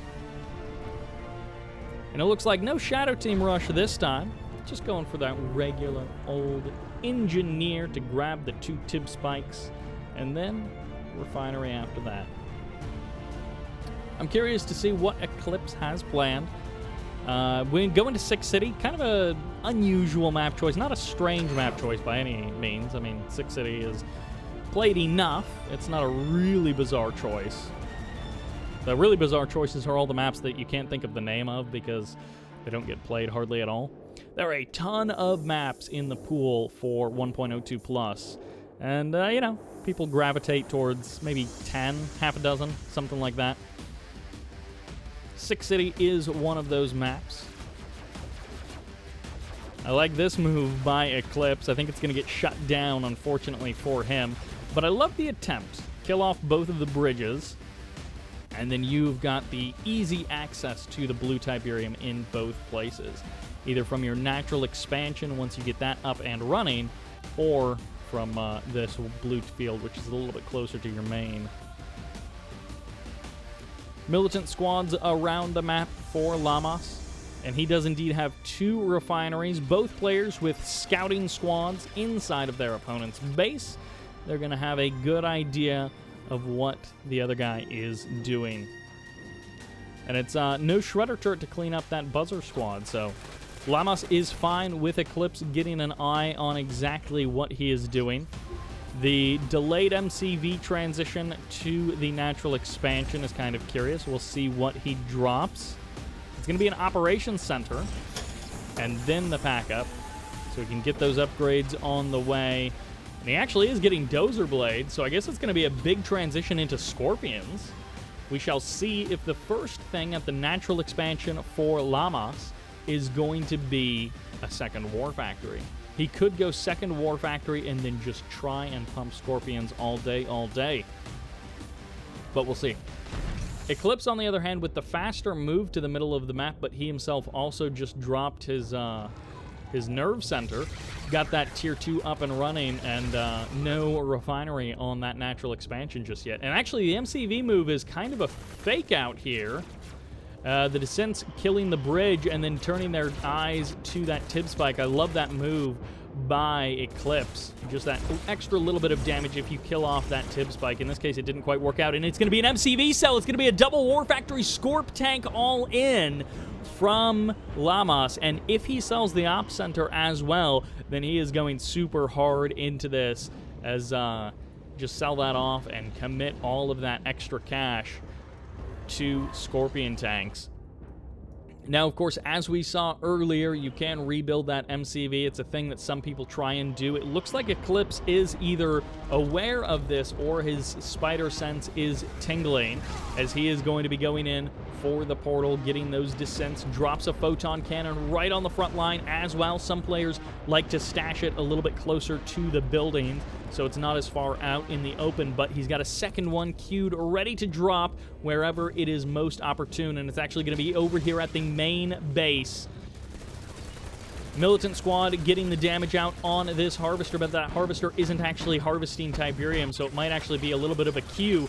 Now he keeps the operations center around long enough at least to get out a flame tank. I love this, sneaking a flame tank around the side. Dev tank's able to easily clean up these Scorpion tanks on the front line, but the flame tank is the real guy back behind. He's going to get a refinery almost certainly. He's going to go for the nerve center maybe after that, but no, the dev tanks turn around and they get the kill. He didn't even get the refinery. I thought with the timing advantage, he would at least get that, but no. Those basic flame tanks, the non-black hand ones, just not quite doing it. And a second flame tank, but now the second flame tank just feels awkward, as Lamas is actually going to be losing it. He's going to burn down a harvester a little bit, but now this attack is just falling flat on its face. He sold off the MCV. He got the double war factory. He cut his own throat to get this attack out, and now it's just falling apart. He's got a decent number of Scorpion tanks over here at the main base. Eclipse needs to do something about these Scorpion tanks to avoid losing big numbers of harvesters. But he may just end up phasing a couple of harvesters to keep them alive. As the dev tanks actually cut off the reinforcements, Lamas' Scorpion tanks are actually cut off from any additional reinforcements. So the Eclipse is actually kind of fine in this case. Those Scorpion tanks weren't able to clean up their harvesters, and they just are forced to pull back, and Lamas is now going to transition out. No more flame tanks. He built one additional flamer in the middle of the map somewhere. I think it may have actually been cleaned up. And now he just has no natural expansion. His 3 flame tank attack didn't really work out. Eclipse is even going to get away with a load of blue Tiberium. This harvester takes a ton of damage from those Seeker tanks because it is auto-harvesting to the closest field. But the closest field actually turns out to be your opponent's, not your own natural expansion, so Lamas is going to have to send those guys back around. Eclipse actually letting this Tibspike take a ton of damage from just a militant squad, which in a different game would be kind of funny, but right now it feels a little bit desperate from Lamas, who's going to push in here with a couple of Scorpion tanks, feeling like he has to do something, but this is kind of do or die. It's mostly just die. This is so many dev tanks, photon cannons as well, as these flame tanks are going to get up to the front lines just to die. And a beacon gets placed by Eclipse. He sees the MCV. He knows that Lamas is just trying to buy time. And Eclipse realizes that Lamas has rebuilt that MCV. He beacons it and he says, I'm not going to let you get away with this. And Eclipse, with the Game 3 win, takes the point advantage in this series. Lamas trying some different things, but they just didn't work out. And yeah, up for those first couple of minutes, these two guys are even. And then, of course, as that natural expansion kicks in, Eclipse is just skyrocketing. And Lamas is flatlining. So, unfortunately for Lamas, his all-in attempt was, fell flat. Let's see what happens. What happens for Lamas to turn things around in game number 4? Which takes us not to Tournament Rift, but to Twisted Rift or Tiberium Rift. And on the left side, as the red screen, this is Eclipse. And on the right side in the south, as the green nod, this is Lamas. Switching those colors once again, driving me a little bit crazy as I try to call the correct green player Lamas or Eclipse. A bit of a back and forth for this series, but Lamas definitely falling down in game number 3. So, we're back on Rift, which is the map that Lamas won. And definitely the map he probably feels the most comfortable on. Now, of course, the difference being the natural expansion into third field is much more like a community map than it is like Tournament Rift. So this map plays differently than the original Tournament Rift, although it does, look very similar to Tournament Rift. So if Lamas is hoping to get back to the more familiar Tibors maps, he's going to find himself a little bit wanting as, he's going to drop a refinery, not go for the extra power plants, instead go for the faster expansion timing, and we'll see if it works out. Won't necessarily be the best move, but we'll see. He just unpacks his MCV and gets a power plant anyway, so I don't know why he did it that way. Eclipse did the more standard thing, which is to drop the power plant first and then do the MCV move after that. Lamas chose to move his MCV for just a moment and then unpack it again, drop the power plants, and I guess he's gonna get... Is he doing it again? He's not gonna get another War Factory and do another MCV cell all in. Right? Blue tip being stolen by Eclipse. Being stolt from the middle of the map. Alright, Operations Center. No, it's a War Factory. Okay, he packs up his MC. He doesn't sell it off. We're good. Alright. He's going double War Factory off of one base.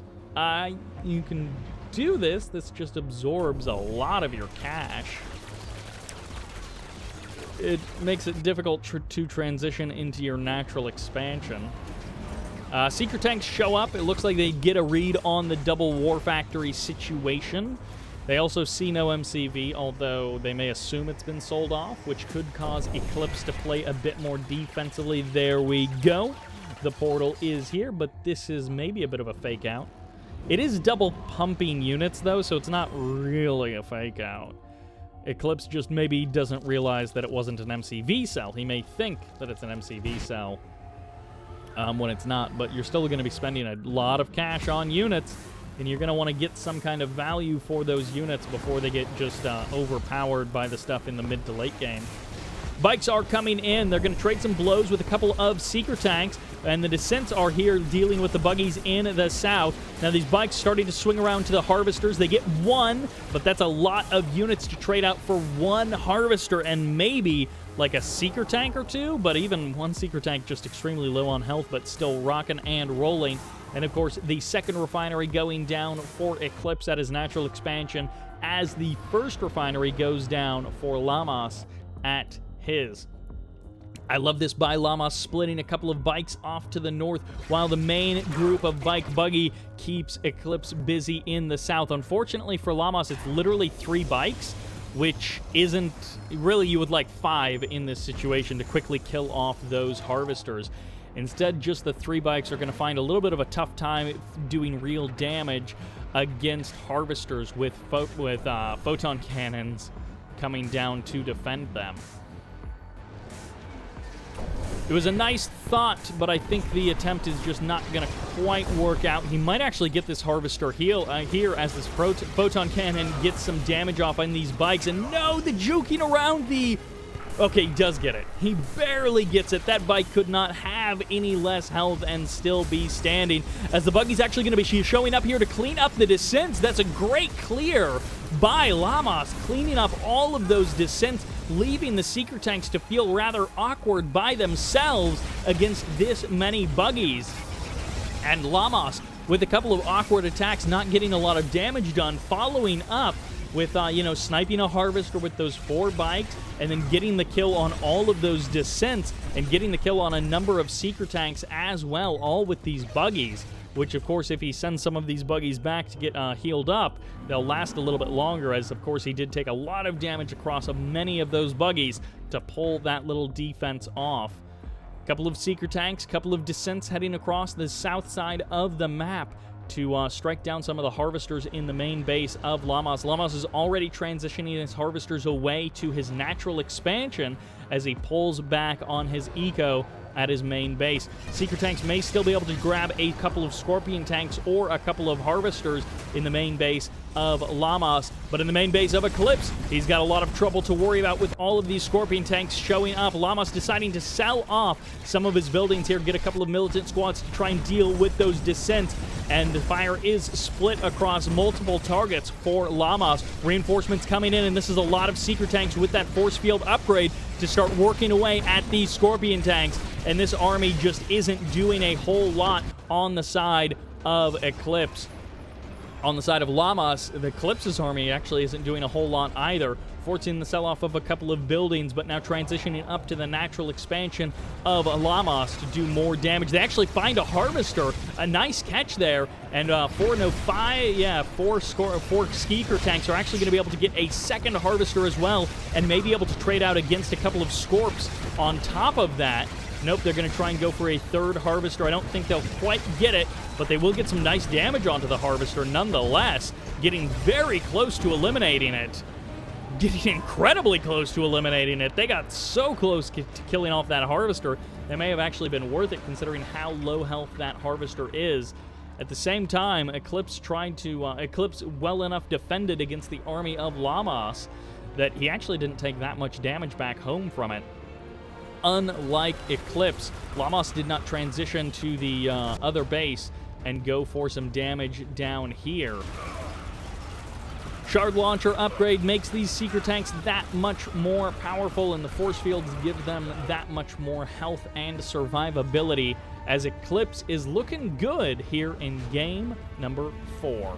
He's feeling good, he's looking good, that score is nice, and the position that he's at in this game is also nice.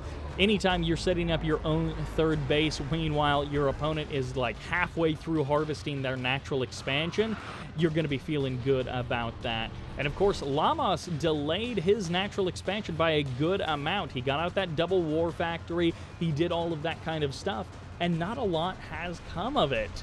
Eclipse's defense was good enough. Lamas is, he's transitioned out now, but he's transitioned out considerably slowly by comparison. He's got tier 3. Laser capacitors are most likely on the way.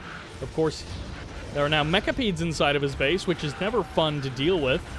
They're going to be forcing the sell-off of one of the war factories, cutting down the production a little bit, but I don't know if Lamas has the eco to do all of these things at once. And oh my gosh, Lamas may actually be... No, he sees it. He realizes what he was about to do, the mistake he almost made, and, well, he splits his army a little bit better now with both laser Scorps in the north and in the south, trying to defend both locations at once. Lamas going to be trading out against these mechapeds, and depending on how the attacking goes, the mechapeds may win out, or the Scorps may be able to push away the mechas. Looks like the mechas are going to retreat. These laser capacitor Scorps could not have come in a better time, but that's going to be it for the tech. He sells off the tier 3, so that was just an upgrade tier 3. And now it's just going to be Scorpions, so it's going to be triple War Factory Scorpion tanks, possibly from here on out for Lamas, which means if Eclipse kind of gets a read on this, he can just transition out to stuff that's better. I mean, Storm Riders would, of course, completely destroy this army, but they would also just give so much flexibility, and he has already done it. Eclipse already getting out, it looks like 12 Storm Riders onto the field, and this is just going to absolutely destroy these Scorpion tanks. They get caught in the middle of the map. They may be able to push across and kill like one building, but this is so many Storm Riders to clean up these Scorpion tanks, and there's literally nothing that the Scorpion tanks can do. Oh no, there is one Raider Buggy! One Raider Buggy against 12 Storm Riders. Lamas getting caught sort of with his pants down here as he just gets absolutely eviscerated in the middle of the map. The Scorpion tanks that he thought were going to be his savior, that were his big late game play, are turning out to be a big late game letdown. Scorpion tank after Scorpion tank going down. No third base transition plan as the MCV gets caught en route to that third base. The Raider Buggies are now in pretty good numbers. They may eventually be able to clean up these Storm Riders, but at the same time, he has lost so much to this. There's even a tripod in his main base, or what's left of his main base, cleaning up Raider Buggies as they pop out of that war factory.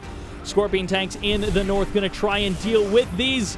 Oh, those Seeker tanks with the Shredder upgrade, with the Shard upgrade, not Shredder upgrade, but the Shard upgrade doing so much damage to that MCV, now going to be targeting down the power plants. Meanwhile, the stasis keeps those Scorpion tanks locked in position.